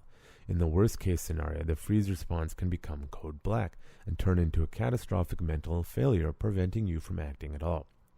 The dreaded non-functional freeze. This is the kind of freeze we hope to avoid. Some individuals are fortunate enough not to have a code black or NFF trigger. Others will only know when it happens. If your brain is prone to code black, hopefully you have made correct life decisions and managed to avoid dangerous or life-threatening situations. If not, you may be in for a world of hurt. One of the most effective ways to avoid code black situation, especially under the threat of violence, is to train. Training is a form of exposure therapy, especially with intensity of Krav Maga. Krav Maga cannot be called Krav Maga if there is never forces you to push yourself physically and mental limits through stress testing. This regular and relatively safe training exposes you to higher levels of mental and physical stress in slowly increasing doses, which allows your body to adapt and get used to the stimuli, internal and external. The more you're exposed to the stimuli, the easier you can turn a freeze response from an NFF to a tactical freeze to an action, thus making the correct decision in the moment and avoiding being overwhelmed by real-world threats. Under the threat of life and death, do you know which response you are most likely to have? The right one could save your life, but the wrong one. So I hope that clarified a little bit about that before we move on to the next one. So again, I want you to think about the operant conditioning and the classical conditioning and the nervous system a little bit, and we'll get into this one, which is how do we take these concepts for action and reaction and training and human psychology and train your reflexes and conscious decision making.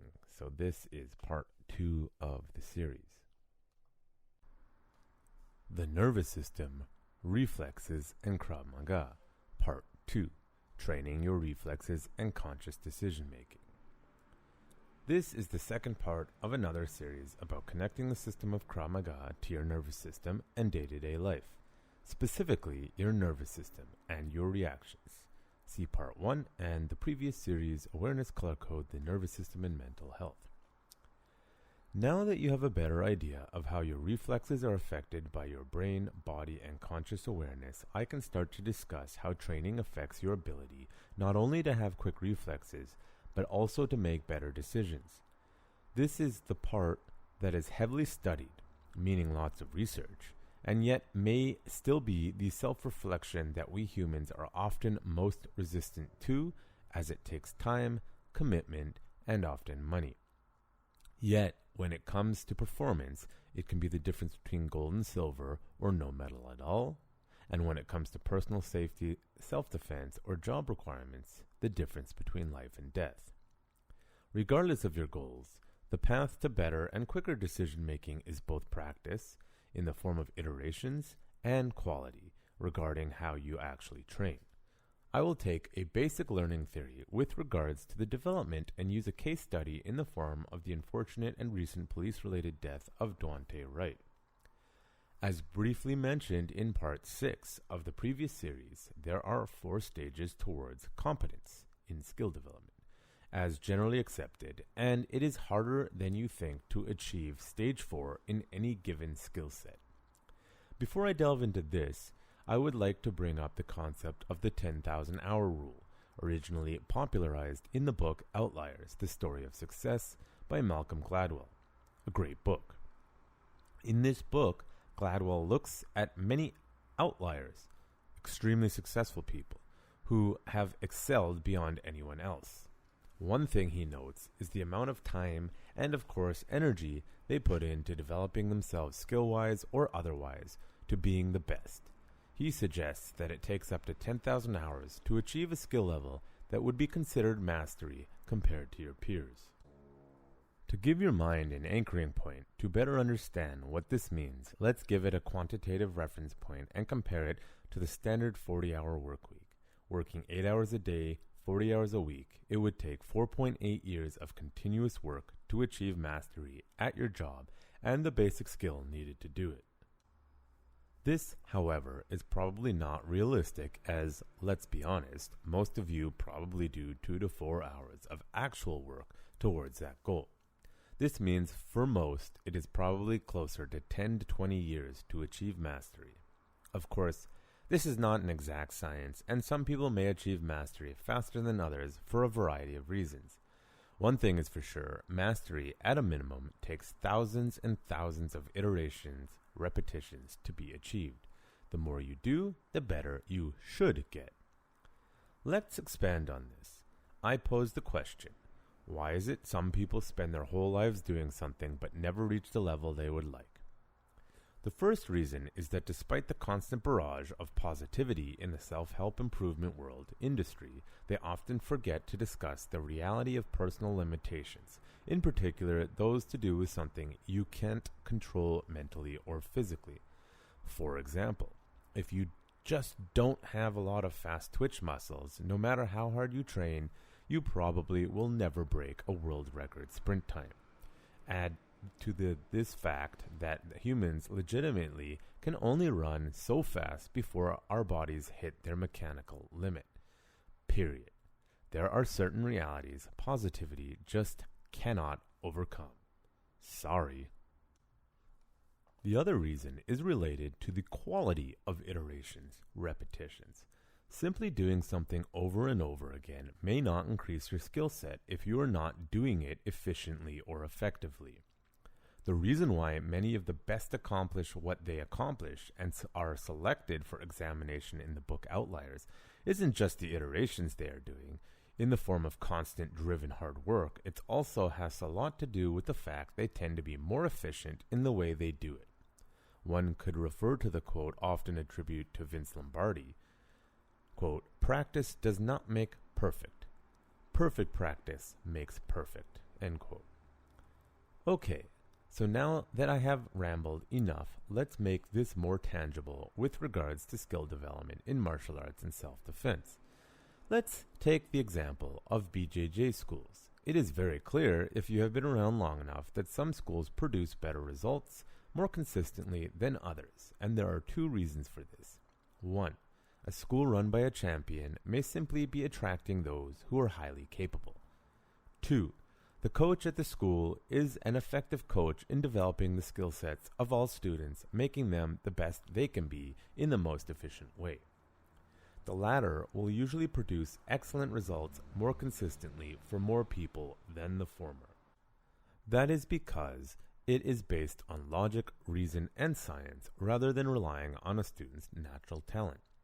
The world-famous BJJ coach John Danaher talks about this in the various podcasts he has appeared on to discuss the need for quality repetitions that increase skill rather than repetitions simply for their own sake.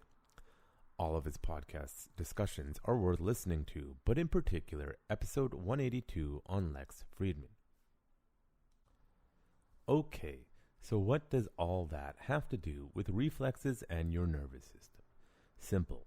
The more skill you have in self-defense, combative, or, well, anything, the faster and more efficiently you can apply those skills, especially under stressful conditions. Remember, if you are a black belt in the gym, you may actually only be a brown or purple belt on the street, in the context of BJJ rankings. This is where understanding how the 4 stages of competence relate to the skill development comes in. The 4 stages of competence are 1. Unconscious incompetent, 2. Conscious incompetent, 3. Conscious competent, 4. Unconscious competent. Let's break these down so you better understand. 1. Unconscious incompetent. This is the point where you have been introduced to a skill. For example, you just learned how to deal with a knife attacker doing an ice pick attack. This means you probably learned the Krav Maga 360 defense. While you know the technique as you were just shown it, your body and brain do not actually understand how to effectively use it. You may even forget many of the details of the technique the moment you walk out of class. The new lesson is put somewhere in the back of your brain, and competence in using this technique or skill outside of the context in which you learned it is not well established yet.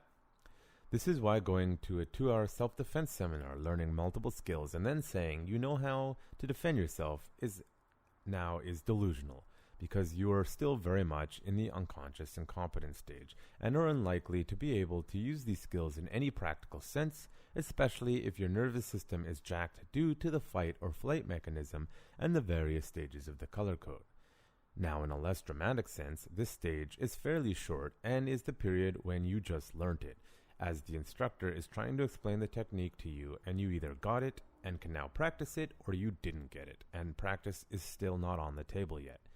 If you were not even paying attention for all 2 hours of said seminar, you are definitely stuck here, as you didn't actually learn shit.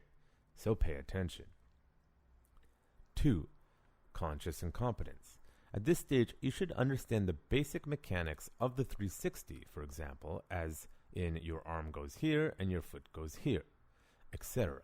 You are consciously aware of what you are supposed to do, however, you are aware that you still don't really understand it. Very much beyond the fundamentals of the technique. The individual may still be able to drill the technique independently without constant correction, but understand that they probably are making mistakes. Depending on the individual's natural skill, they may be able to use the technique in self-defense, albeit very sloppily, and possible injury or errors. 3. Conscious competence. At this stage, the individual understands both the mechanics and strategy of the 360, when to use it and when it won't work. They will be able to use it in self-defense, but there is a conscious effort that must be maintained. The individual must be aware that a threat was there, the situation warrants a 360 block, and they are consciously preparing for it. They will be thinking about what they are doing and how to do it while performing the technique in training or in self-defense. 4. Unconscious competence. The individual has at least become an expert in the use of 360, perhaps even mastered it. They can probably even teach it to others well. Under duress, they can use the technique without even thinking about it too much. They may even be surprised they used it and did it well under duress. This is because the nervous system, body, and reflexes all recognize the patterns and executed the technique without thinking too much about it, as the movement was reflexive and unconscious. Clearly, the more you can move towards unconscious competence, the faster your reflexes will be. This is because you have developed the skill so well you don't even really need to think about it. Thinking takes time, which slows down your reaction, giving you less time to reflexively react and more chance of getting hit, or worse. This is encapsulated in Bruce Lee's saying, quote, "Learn it all, then forget it all," end quote. Or learn it till you forget it. This means that self-defense is a skill that needs to be developed. Even if you are naturally gifted with fast twitch muscles to give you a faster general reaction times, you still need to develop the skill beyond the actual technique. This includes developing how to connect the technique to an overall strategic approach appropriate to the situation, ensuring that your nervous system is operating appropriately and not overriding rational, reasonable reactions with things like fear or, quote, running hot. True mastery means developing to the point where it is reflexive, but you still have control over your actions and are linking it to everything else. Developing a skill to unconscious competence is only the first step in a journey to allowing your reflexes to be as fast as they can, all while making the right decisions and appropriate response.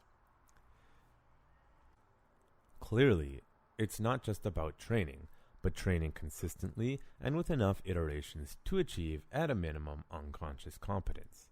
You must remember, however, it's not just what you are learning skill-wise, but how you are learning it. There are two things that you are constantly fighting against with regards to faster reflexes and reactions: time and age. For even if you achieve fast reaction times along with mastery in the chosen skill set, eventually your body will not be able to do what it once did. But as long as you achieve these goals, you will still stand a good chance with your high skill, knowledge, and developed skill set against the average would-be attacker. So train your mind, body, and skill set in the most efficient manner so that you can achieve unconscious competence faster than the rest of the pack. There are many ways to do this, but one way is to develop skills based on your own natural body reactions. This is something Krav Maga has developed well. The two primary responses are to run and to create space, flight, or move towards the threat and eliminate the space, fight. These two, however, will be covered in the next posts. In the meantime, consider what was written above and ask yourself, is the way you are currently training just about quantity, or is it about quality? And of course, are you putting in the time and energy to develop your skills to the level that you desire? Written by Jonathan Fader. For training online, visit www.utkmu.com. If you're in the Metro Vancouver area, come learn with us in person. Sign up at www.urbantacticskm.com. Support this blog by clicking on the link. Okay, hope that made some sense. I just want to clarify some things first before I expand on that one. So let's talk about what is a neuron, and this is from the University of Queensland, Australia, Queensland Brain Institute. I'm not going to give you the URL because it's like some crazy educational one. It just says the brain anatomy by Dr. Alan Woodruff. So neurons, also called neurons or nerve cells. I'm trying to emphasize how it's spelled. I don't know. English is my first language, though. Are the fundamental units of the brain and the nervous system, the cells responsible for receiving sensory input from the external world, for sending motor commands to our muscles, and for transforming and relaying the electrical signals at every step in between. More than that, their interactions define who we are as people. Having said that, our roughly 100 billion neurons do interact closely with other cells, broadly classified as glia. These may actually outnumber neurons, although it's not really known. The creation of neurons in the brain is called neurogenesis, and this can happen even in adults. What does a neuron look like? So you're going to have to look up some anatomy textbook, but anyways, there is in the link it gives you a picture. Useful analogy is to think of a neuron as a tree. A neuron has three main parts: dendrites, an axon, and a cell body, or soma, which can be represented as the branches, roots, and trunk of a tree. Respectively, a dendrite, tree branches, is what a neuron receives input from other cells. Dendrites branches move towards their tips, just like tree branches do, and they eventually have leaf structures, and we call them spines. The axon, or tree root, is the output structure of the neuron. When a neuron wants to talk to another neuron, it sends electrical messaging called action potential through the entire axon. The soma, tree trunk, is where the nucleus lies, where the neuron's DNA is housed, and where proteins are made to be transported through the axon and dendrites. You really need to see a picture, of course. There are different types of neurons, both in the brain and spinal cord. These are generally divided according to where they originate, and they project to and where the neurotransmitters they use, what neurotransmitters they use. Concepts and definitions. Axon, the long structure on which an action potential are generated, transmitting parts of the neuron. After initial action potential travels down the axons to cause release of neurotransmitter. Dendrite, the receiving part of the neuron. Dendrites receive synaptic inputs from axons, with the sum of total of dendritic inputs determining whether the neuron will fire an action potential. Spine. The spine, small protrusion found at the dendrites that are at many synapses, the postsynaptic contact site. Action potential, brief electrical event typically generated in the axon that signals a neuron as active, and action potential travels through the length of the axon, causes release of neurotransmitters into the synapse. The action potential and consequent transmitter release allow the neuron to communicate with other neurons. In other words, neurons are your nervous system, your brain and nervous system. They're literally switches. Yes, no, do yes, no, do this. Yes, no, yes, no, yes, no. Humans are just biological machines. If you know programming code, in a higher level beyond we know, you could hypothetically program a human. But we don't know how to do that yet. It's like asking a rat to study itself, right? So that's just how neurons work, which is the basis of muscle memory, which I'll define. This is from Wikipedia. Muscle memory is a form of procedural memory that involves consolidating a specific motor task into memory through repetition, which has been used synonymously with motor learning. When a movement is repeated over time, a long-term muscle memory is created for the task, eventually allowing it to be performed with little to no conscious effort. This process decreases the need for attention to create maximum efficiency with the motor and memory systems. Muscle memory is found in many everyday activities to become automated and improve with practice, such as riding a bicycle, driving a motor vehicle, playing ball sports, typing on keyboards, entering pins. And it goes on so on. I won't read the entire article, but it's connected to learning, etc. And you can basically relate that you're not actually training your muscles, but you're training your neurons and your nervous system to have the correct action potential responses for the response that you want, right? And getting back to the article and sort of the learning process and training your nervous system. So you can see the methodology you can use could be operant conditioning or classical conditioning as a method through some training structure or program to develop the behaviors you want. For example, if you have difficulty training something, then you have to figure out, do you add negatives to use operant conditioning, negative, positive, or you just keep it simple with classical conditioning just to get you to do the response, to do it. Now, I'm not saying this is a good one because sugar is bad for you, but a common one would be like, hey, I do my workout so that I can get ice cream after. I won't eat my ice cream if I don't do my workout.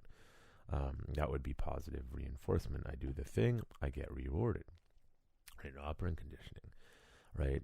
An example, though, of sort of a bad response through, say, sort of a classical conditioning would be, actually, it's to do with like a phobia. So, for example, if you're unfortunately in an abusive relationship, you're probably going to have a very strong flinch response. So someone flexes pretends like they're going to punch you and you flinch. That's your response. The stimulus is there showing you're going to punch. Or initially they would punch you, right? It's abusive.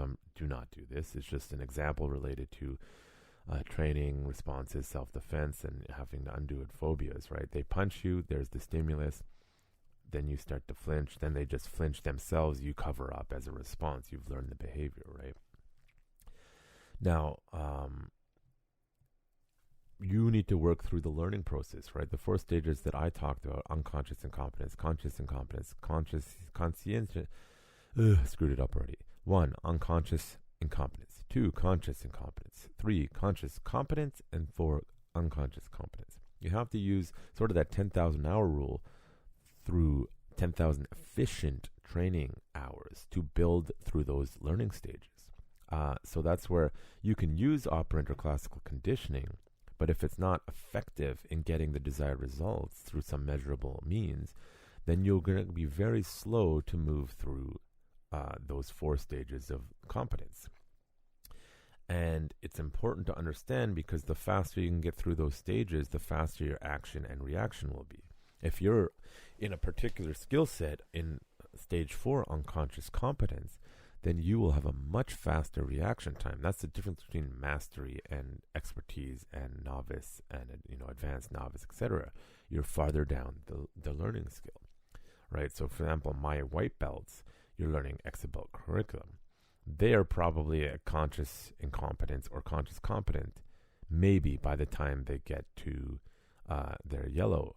By the time they get to orange, they should be at conscious competence, but they still probably won't be unconscious competence for those white belt techniques until they're blue, green or blue belt, because that's how long it can take. You need the constant reiterations. That's one of the reasons I designed UTKM's program is you're constantly doing the beginner stuff, no matter what level you are, because it's the most important fundamental stuff that actually works off your nervous system's natural reactions, your behavioral, natural survival mechanisms. And you need to really drill that to get to the unconscious competence. And then, our novice curriculum is more complicated. And you're probably not going to be unconscious competence even until you're a black belt. That's why they say that black belt is just the beginning, because now you've got your head around it. And then you're drilling to the point where you become conscious competence. And you don't achieve mastery until you're well into your black belt, 10, 15, 20 years into your black belt in any martial arts, right? And how you develop those techniques will, of course, depend on the person. Sometimes classical conditioning is simple and easy. You can develop a drill that requires classical conditioning. You can develop drills that use operant conditioning. Again, I don't believe in praising people all the time. I think that's ridiculous. You need to sort of do random. That's why if someone does really good, I'll praise them. And then they're like, oh, that's unexpected. And then they know it's not only is genuine praise, it's actually random, based on their performance. If they're performing really well all the time, then it'll be less random. But then you have to, as the instructor, pull away that positive stimulus so that it becomes random again, and they're not just seeking it as a standard, neutral sort of, I'm expecting it, therefore it's no longer special reward, right? So you have to work your way through it. Again, it's coming back to the 10,000 hour rule in the book that was discussed in the post. I am blanking right now. Right, Malcolm Gladwell. Right, now, again, he does something, which is take the exceptions to the rules and says why they're successful. But they are the exception to the rule. But what doesn't change is the 10,000 hours. So you need to do 10,000 hours. That's full-time, like 5 years almost, 40 hours a week of precise, efficient, well-thought-out training skills. Right now in Krav Maga, we're not always looking for quality because I'm expecting you to fail. I need to train your nervous system. So remember, it's a bit tricky because I'm both trying to develop your technical proficiency, but also your nervous system response to prevent it from going to black, as you can see in the awareness color code, which I did on a previous blog series. If you want to check it out, it was episode 98. I go through the full awareness color code, so you can check that out. But the thing is that we're training both things, your technical proficiency. So that is slow, conscientious drilling, right? Slow is smooth, smooth is fast. But then I also need to push you to the point of fatigue where you're failing and you're not actually getting in good technical repetitions, but you're able to function and do because I'm actually trying to train your nervous system. So no matter what organization you are, because it very much comes down to that instructor, is you need to realize you are training in Krav Maga both your action, reaction potential of your nervous system and your technical proficiency. Because what Krav Maga got right is realizing I don't give a shit what you can do in a calm, collected drilling, how perfect your kata looks. If stressors hit you and you're in a different stimulus environment, I'm no longer in that quiet dojo. I'm in the street, I'm in this, someone's yelling at you, and you can no longer perform. Those techniques are useless. Now, there is an approach that if I get your skill set, your technical skill set up to the point of unconscious consciousness, unconscious competence, or this fourth stage of competence, then hypothetically, your neurons, your neurological pathways, your action potential will simply know what to do. And you're not even thinking. Now, technically, you're in black. Mentally, if you're just reacting, it means your skill is there, but you're not consciously in control. Now, it achieves the objective of survival, and that's good. Your skill is such a high level. The stimulus, say a punch came in and you didn't even think, you just reacted because you're technically so proficient. But then you knocked them out and killed them. From a self-defense perspective, that's not great because you could end up in jail now. From a physical self-defense, it's fine, but from a legal and social perspective. So that's why you need to train that nervous system as well, so that you're not just letting your neuron potential go. You need the prefrontal cortex to be in a calmer state, not allowing adrenaline dump to screw you, not going into condition black through your consistent training. Hopefully mixing up operant and classical conditioning, doing up various drills, sometimes focusing on both your calm technical proficiency and your not calm neurological development. For both, you need unconscious competence for your neurological development as well as your technical development. So, coming back again, how I designed the UTKM program in the white belt curriculum, I have two classes. I have defense, which is your technical development, and then your warrior, which is your neurological development. You need both. Too often, people focus on the go hard, go fast, kill, strike hard, strike fast, no mercy. I probably screwed up. But they're forgetting you need to train the technical development. And often when more experienced students, they come and they get bored and they start going to the next step and jumping to it because they want to go through the whole thing. And I'm like, no, you're partnered with a new person. Slow it down. Do it again. Get your technical proficiency. Boring mentally, but important from a technical perspective, right? If you're developing your competence to the point where you're both having a positive, good, fast, conscious reaction in your prefrontal cortex, as well as a good, fast, technical, physical reaction, your technical proficiency, that's where you want to be. And I know people in Krav Maga who just fucking wail on people, just hit them, because they've trained their neurological or they've trained their technical development just, stress or go. Because aggression over everything. Or aggression works because you're trying to overwhelm their neurological system. But it's a problem if you just killed someone. You need to take complete control, because remember, Krav Maga, while heavily uses aggression as needed when technical proficiency fails, which it can due to adrenaline dumps, due to lack of actual skill, due to bigger, stronger opponent, right? Then the animalistic behavioral stuff comes in where I need to show them I'm going to kill them and make it not worth their while, predator versus prey, right? So you need to understand that in your training, you're not only training both, but I need that 10,000 hour rule in both. I need 10,000 hours training my neurological system and 10,000 hours training my technical development of the skill set. So that's why you need to train the techniques as much as possible and only change them as necessary, which does happen in Krav Maga because you change as you need to. But you always come back to simple is best. Even in, say, jiu-jitsu, complicated, I've started really telling, hey, figure out what you want early, get really good at it. What techniques you want to do, develop your game, get good at it. If you start mixing it up too much, you might confuse yourself and your reaction time is slower. The better you are technically at what you want to do, faster your reaction time. The better that you can maintain a calm mind and adrenaline system and nervous system, biological system, the also faster you can react in many ways because you won't be overwhelmed. And it also helps you make better decisions because you might fast react to one person and then your system's overwhelmed and now you can't strategically think on how to make quick reactions for a continuous bad situation. So that helped you a little bit understanding that. Now I'm going to get into the next two, which is really talking about how sort of your behavioral mechanisms work. Your neurological, natural behavioral mechanisms work. And I actually use something called the Glasgow Coma Scale to explain this a little bit. So I'm going to explain the Glasgow Coma Scale first. So here's an actual website, the glasgowcomascale.org. So the Glasgow Structured Approach to the Assessment of Glasgow Coma Scale. So I just took the Glasgow Coma Scale, by the way, and used it as how we can talk about it. Both is a useful medical tool for assessing people, but also how it applies understanding your body for self-defense.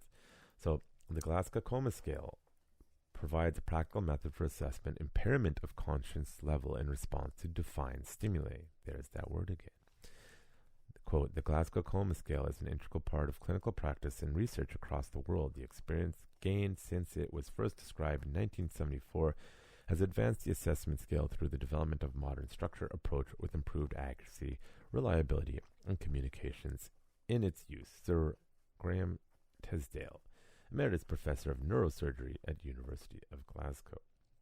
So it has different responses. They're testing stimulus on different things. So eye-opening. If I give you a stimulus, how do your eyes respond?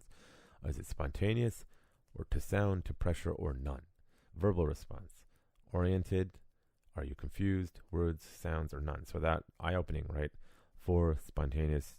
3, 2, sound. Number 2, to pressure. And 1 or 0 to that. Verbal response, right? It's giving you a numerical scale.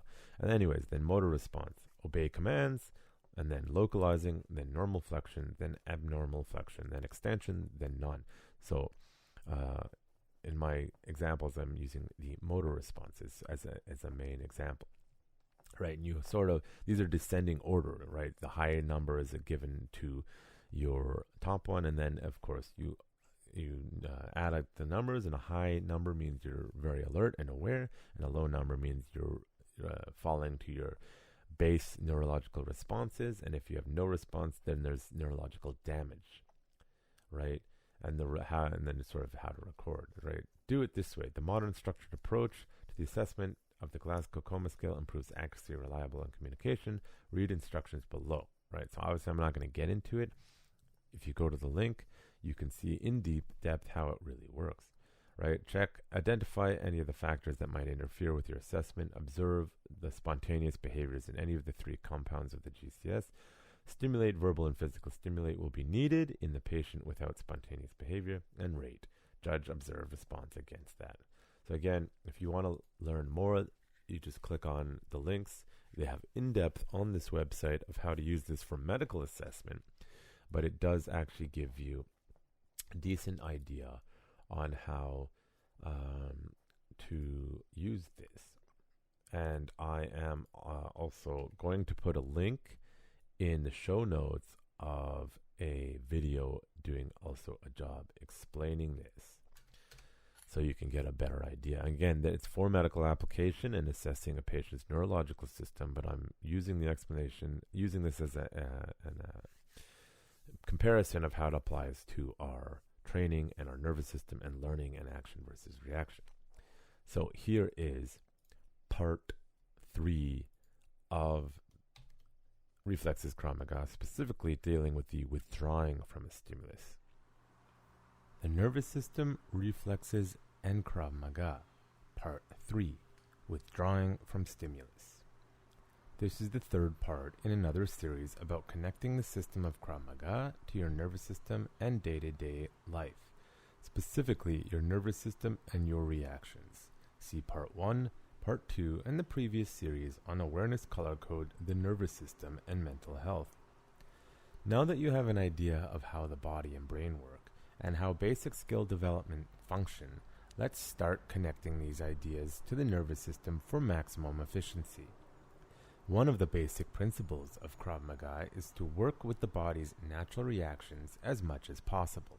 There are always some exceptions, such as the instinct to post your hand when falling from standing. Do not do that. Defeat your instinct by learning a proper breakfall. But this is why Krav Maga principles are just that, principles and not hard rules. This means that principles, like using the body's natural responses, apply most of the time for most people in most situations.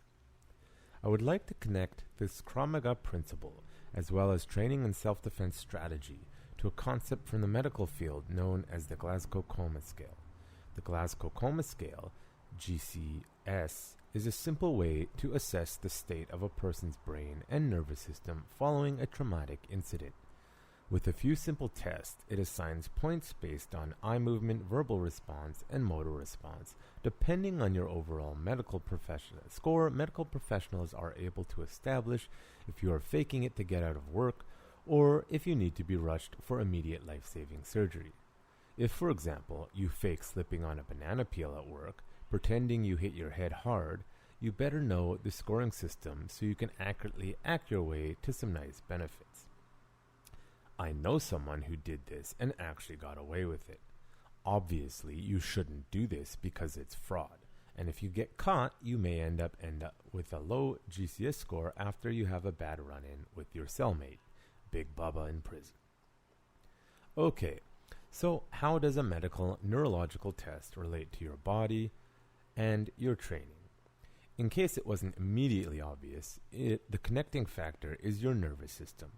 As this is not medical science lesson, I will be sticking to the motor response part of the GCS to show you how Krav Maga and sports fighting use these reflexes to enhance our ability to defend ourselves and, if necessary, to fight.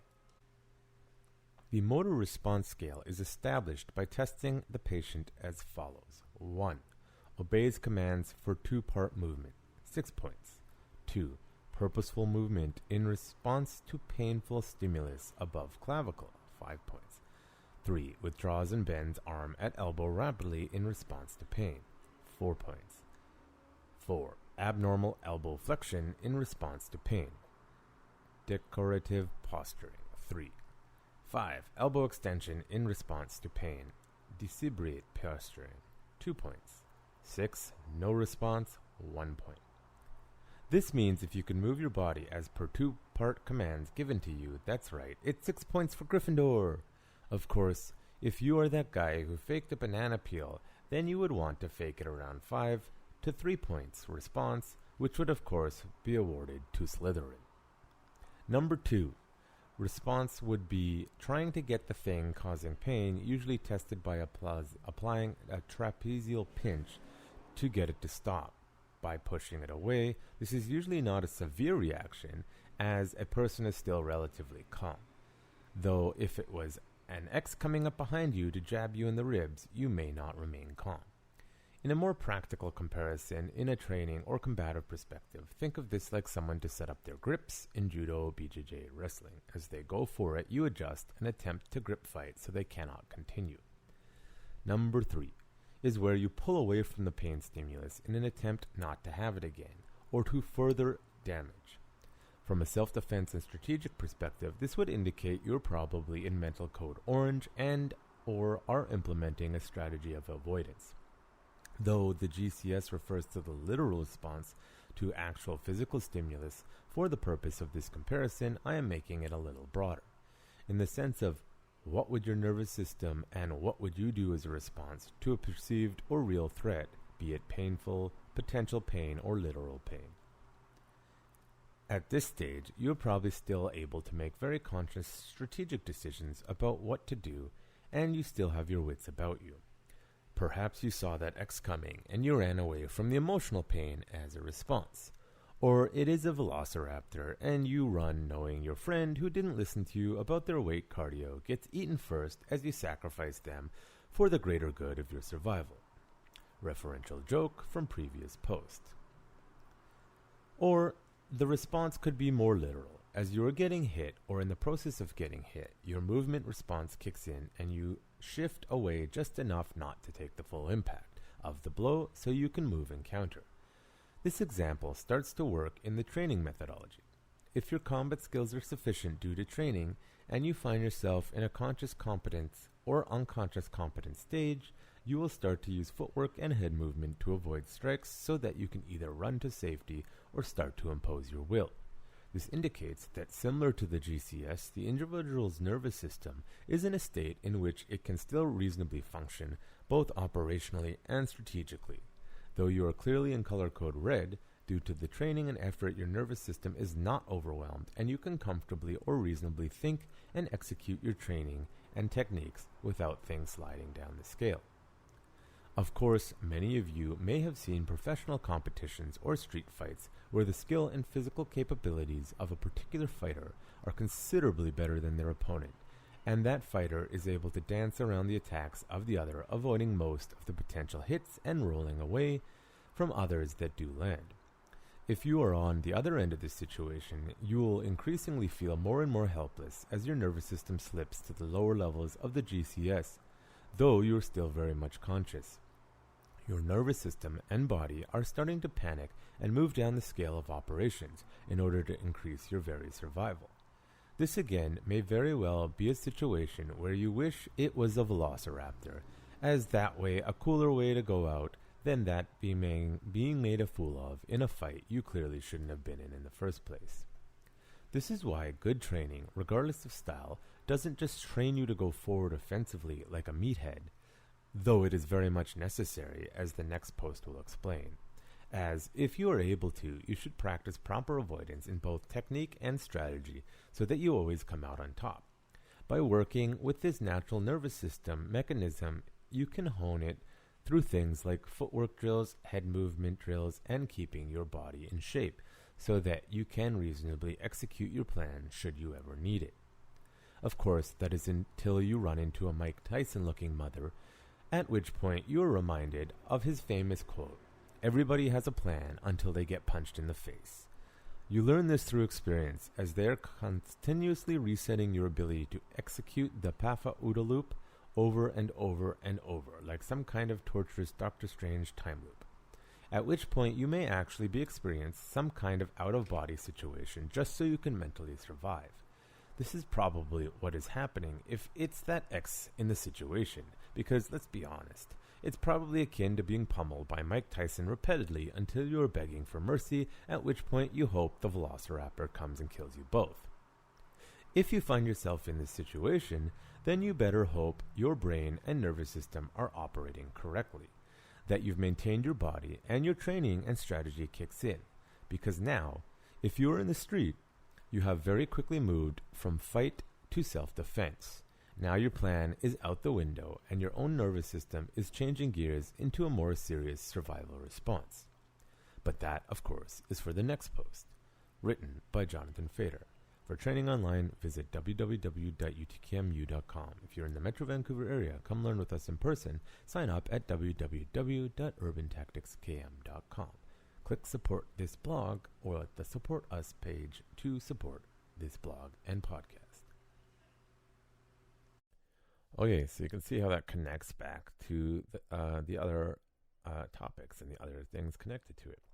Things that I've covered already. So basically, if you're withdrawing from a stimulus, it means that you're paying attention. So I am in mental color code yellow or orange, and I'm completely aware of what's going on. And potentially, I'm in the higher levels of the learning, right?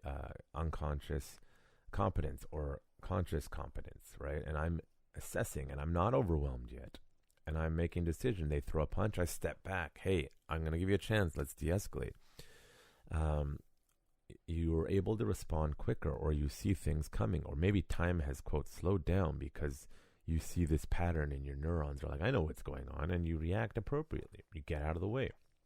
Right? Avoidance is always best, even in physical conflict. If I'm like, listen, this person is over their head and I don't want to do them physical harm, you'll see often people playing with people on the street. It's not the best idea because it can go sideways. You see a boxer with really good head movement just getting out of the way and saying, you sure you want to do this? Hey, buddy, you sure you want to do this? Moving their head. And then they're like, keep going. It's like, okay, bam, knocks the guy out, right?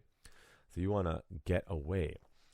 This also means you're not panicked. Your neurological system has not been overwhelmed. You are probably more comfortable in this situation. You're not completely lost, and your training is kicking in, your mental state is in a good place. It's pretty straightforward, right, to get away, right? If you start boxing or kickboxing or sports, they teach you get away first, usually before they teach you the blocking, because the blocking is a panic response, or it's a strategic approach, but you're taking a hit, and blocking goes into the next one. So this is pretty straightforward on how to do this. As far as action-reaction, right? It's just explaining the withdrawing stimulus between the action-reaction and how it relates to the Glasgow-Coma scale. So it's not too complicated, and I think it did a good job of explaining that. So let's jump in to Part 4, moving towards the stimulus. The nervous system, reflexes, and Krav Maga. Part 4, moving towards stimulus. This is the fourth part in a series about connecting the system of Krav Maga to your nervous system and day-to-day life, specifically your nervous system and your reactions. See Part 1, 2, 3, and previous series Awareness, Color Code, the Nervous System, and Mental Health. Welcome to the end, that is, the end of this series, even though if you're experiencing the later stages of your nervous system getting you to reflexively react, you may in fact be in a state of sheer terror as you face that knife-wielding maniac, the Velociraptor, or worse, the X, who for some reason is a reoccurring nightmarish theme in this series. But hey, I have to be dramatic if I want to illustrate the various color code stages while you sit and read, listen. As I referenced in the previous post, Mike Tyson once said, "Everyone has a plan until they get punched in the face." This means that you can train as much and as hard as you like, refine your skills, toughen your body, and sharpen your mind, but when you run into situations you were not expecting, be it a metaphorical monster of the human or your ex, that will still have your heart pounding, your blood pumping, and your nervous system bouncing between red and black. At this point, you have been exposed to several models used to explain various nervous system reactions and states and how you can better understand them so that you may increase your chances of a positive outcome. The Awareness Color Code, the PAFA and OODA Loop, and the Glasgow-Coma Scale. Some of you, as often happens, might be saying, "But John, I just want to learn to punch people in the face so I'm able to defend myself." To which I reply, "Patience, young Padawan, there is much of the Force you do not understand." Also, punching that X may very well land you in jail, and that Velociraptor will just smirk and eat you anyway. Thus, the more you understand yourself and the complexities of self-defense, the better you can handle more situations. Because sometimes something or someone is just so overwhelming that your body and its systems revert into their primal responses, and you'll be wishing you had listened so that you were able to learn to control it better through more understanding. Now we'll take a look at what happens when you're overwhelmed and are in red, perhaps moving to black. But first, just a reminder from the previous post, the Glasgow-Coma Scale is as follows. The motor response scale is established by testing the patient as follows. 1. Obeys commands for 2-part movement, 6 points. 2. Purposefully movement in response to painful stimulus above clavicle, 5 points. 3. Withdraws and bends arm at elbow rapidly in response to pain, 4 points. 4. Abnormal elbow flexion in response to pain, decorticate posturing, 3 points. Elbow extension in response to pain, decebrate posturing, 2 points. And 6. No response, 1 point. In the last post, I covered the 1 to 3, and now we move into 4. This is basically a panic response to cover up your vitals, head, neck, and core as a last-ditch effort before keeping the important bits intact. Apparently, your body doesn't think your junk is worth protecting, and neither does your ex. This can be witnessed in individuals who are not experienced in violence, as they cover up and turn away in an attempt not to die as a punch comes at them. Of course, if the attacker knows what they are doing, this response can be less than ideal. That being said, with training, professional fighters often use the cover-up instinct to take a hit so hot that they can give a hit, or to take a break as they change positions, or to bait their opponent to do something. If you are using it on purpose, then it is training built on top of your natural panic instincts, which has moved from reflex to an effective tool. But you must understand that if your immediate response is always to cover and turn away, your best self-defense is to avoid and run, because clearly you have not put in the time to train your reflexes. A shame. I guess you like being raptor food. Okay, but remember that Tyson quote. This is where Krav Maga comes in. Your plan and training can be amazing, but if you are not expecting something and you are in white, and you're startled, you may actually find yourself jumping to 5 on the GCS with a reflexive extension. The more trained you are, the more effective it will be. The less trained, then your spastic flailing will simply be a source of amusement, as you would be a threat, ends you literally and figuratively. It is one thing to cover with 3 or 4 response if it is an empty hand, but it is another if it is a knife, because now you have a serious wound, since you failed to understand that things can go sideways fast, and sometimes the most primal tool is the best. This is actually where professional fighters often get it wrong. Whether it's boxing, kickboxing, wrestling, or BJJ, if you use the wrong reflex due to training, it may just get you killed. For this example, let's be a little bit more on point and finally talk about that knife-wielding maniac. Krav Maga recognized that you cannot always run, and you cannot always flight in a traditional sense, squaring off back and forth exchange, fight.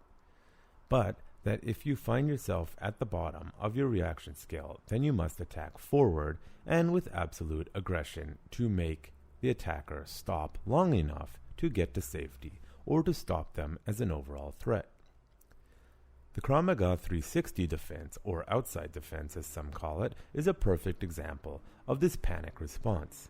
Unless you are some kind of crazy person or someone who can slow down time and move with the speed of the flash, if a knife comes towards you, there is a very good chance your body will naturally know to throw your hands out in an attempt to keep the blade away from your vitals, while sacrificing the clearly not so important limbs. Once you understand this natural response, you can now hone it from a reflex into a useful technique. Keeping good structure in your arms and through training, get your nervous system used to operating under stress and panic, and then adding in some good old-fashioned aggression as you think of that ex who drove you mad. While we hope you never end up in this situation, people often forget that training for professional fighting is different than many self-defense situations. While professional fighters most likely have an advantage in many self-defense situations, they train for very different situations, both practically and from a nervous system perspective.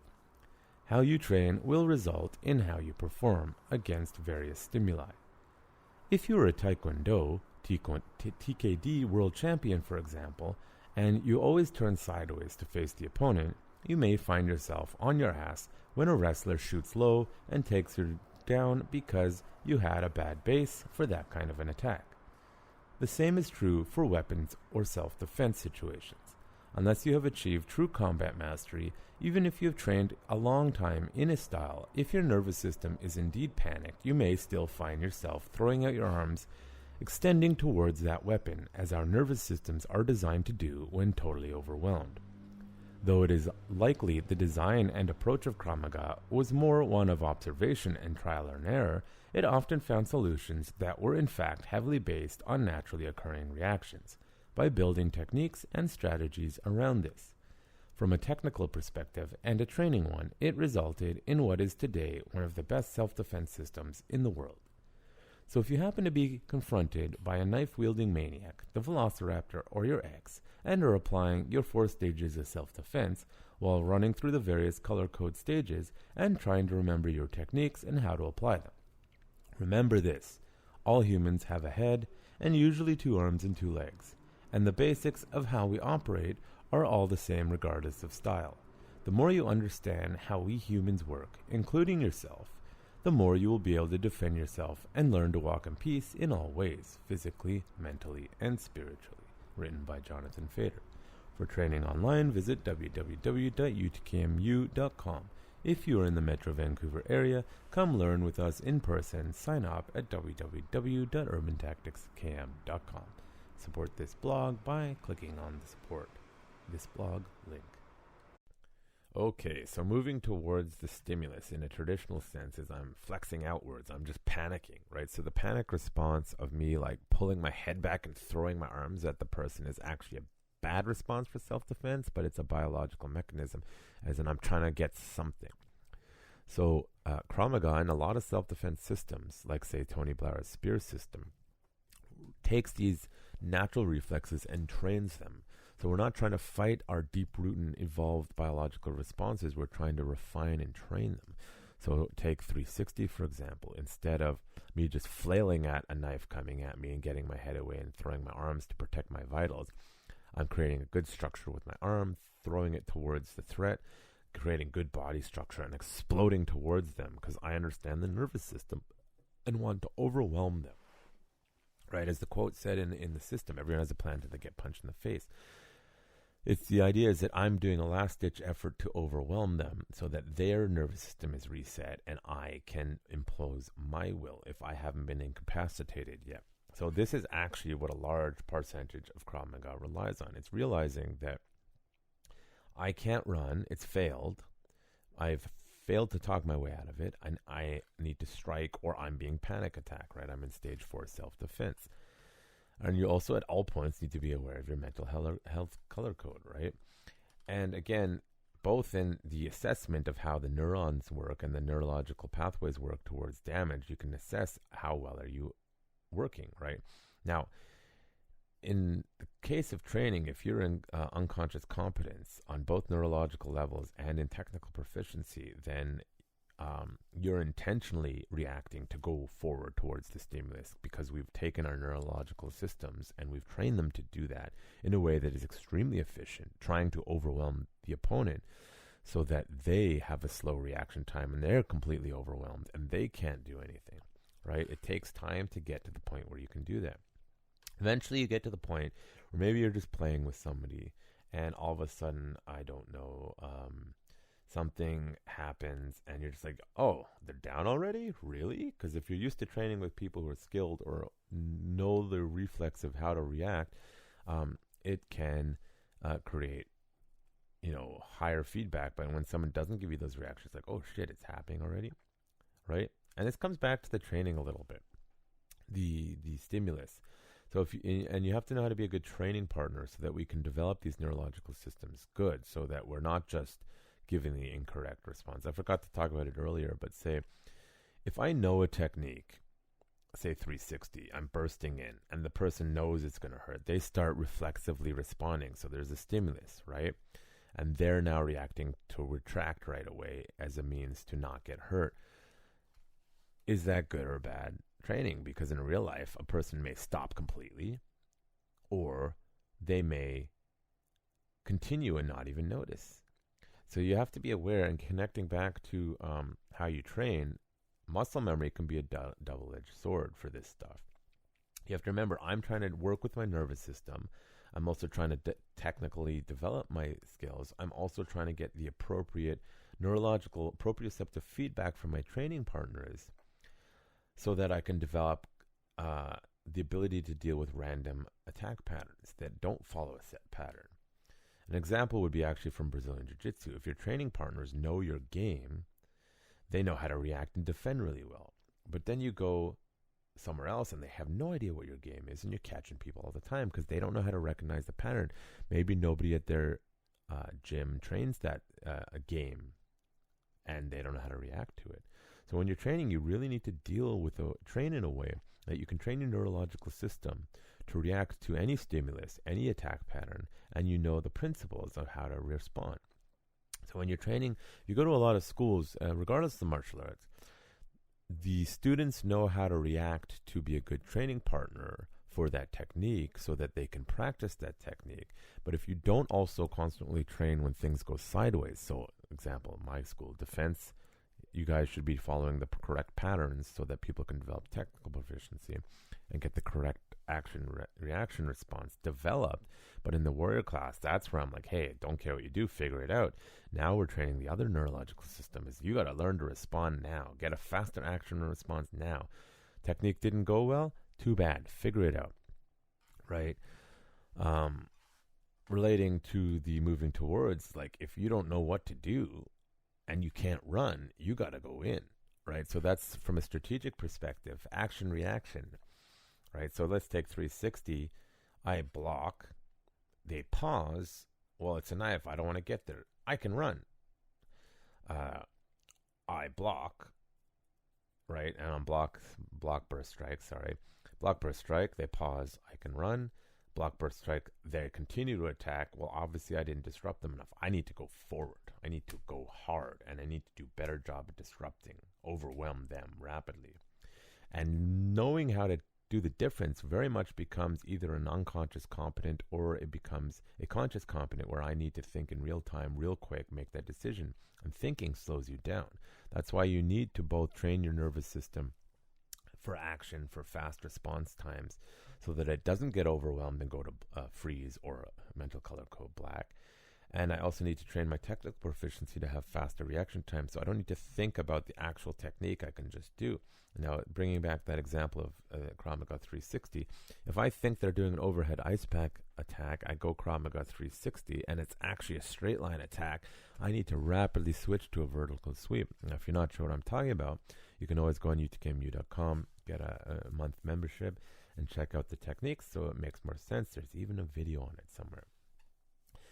But you need to be able to have fast reaction time. Now, if you've only learned 360 but not straight line yet, you're not going to know what to do. So you don't have the technical proficiency. Your mind is going to panic. I don't know what to do. But if you understand the principle of, hey, whatever you do, don't get stabbed, your body might simply, instinctively push the stimulus away, which is essentially what that you're doing. I'm going to my 360, extending my forearm, blocking forearm 90-95 degrees. I missed, I go 360. Well, I'm going to hit a panic. My nervous system hits panic, and I'm going to push away the stimulus first. And if by extending my arm outward, which is essentially a vertical sweep, see how Krav Maga ties into this. Now, if I don't know that and I'm really panicking, my body might just explode forward into it to get it away from me and push them away. So you can actually see in real time, by understanding the Glasgow-Coma scale, where a person's nervous system is at and where their response time is at. If they respond with technical proficiency right away, it means their skill is so high and they're in conscious incompetence, faster reaction time. If they sort of explode in, they're still in that panic stage. The reason why that's so important, of course, is in a self-defense scenario, you need to be able to play with all these mechanisms. I need to be able to be technically proficient. I need to make sure my nervous system is not overwhelmed. I need to be able to know when I'm about to get overwhelmed and I need to push away or explode forward. All these biological mechanisms, my training, my nervous system, because I need to be able to do all of them. Because in a real self-defense situation, I have no idea what is going to happen. And even though action is faster than reaction, a lot of self-defense situations, you're in a constant state of reaction because you're in the situation in the first place because you failed to assess and run. You failed to read the situation and de-escalate. You failed to use verbal skills, which I'm not the best at, and you should learn from someone else. But hey, it's a complicated process.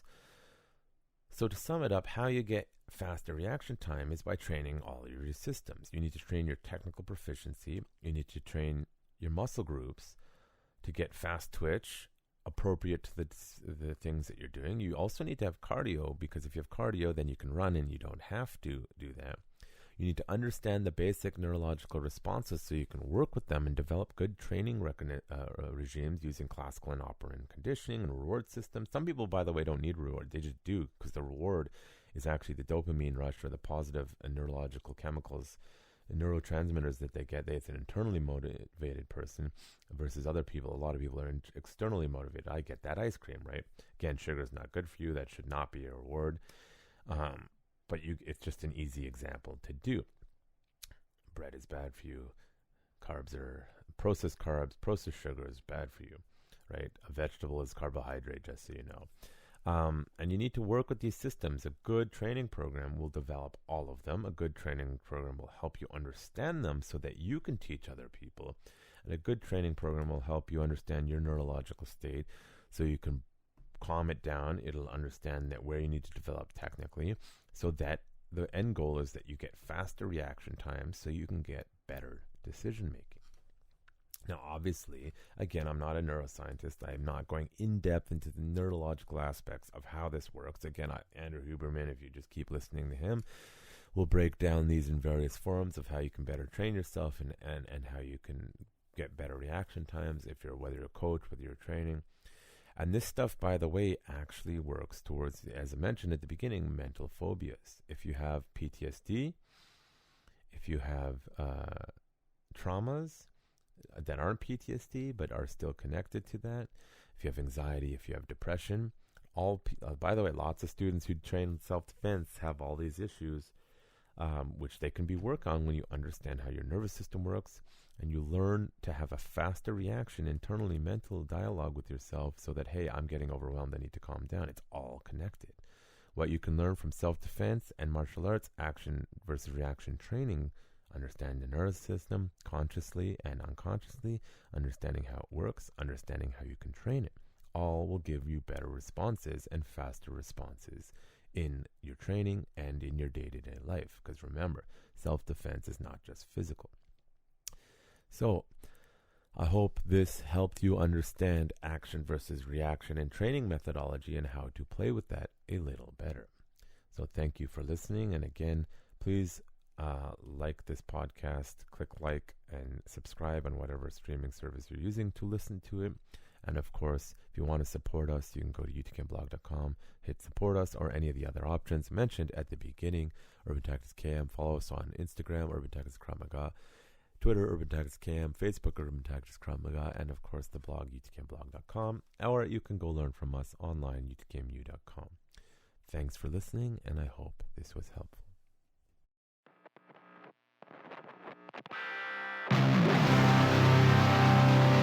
You're listening to The Warrior's Day, brought to you by Urban Tactics Krav Maga, turning lambs into lions.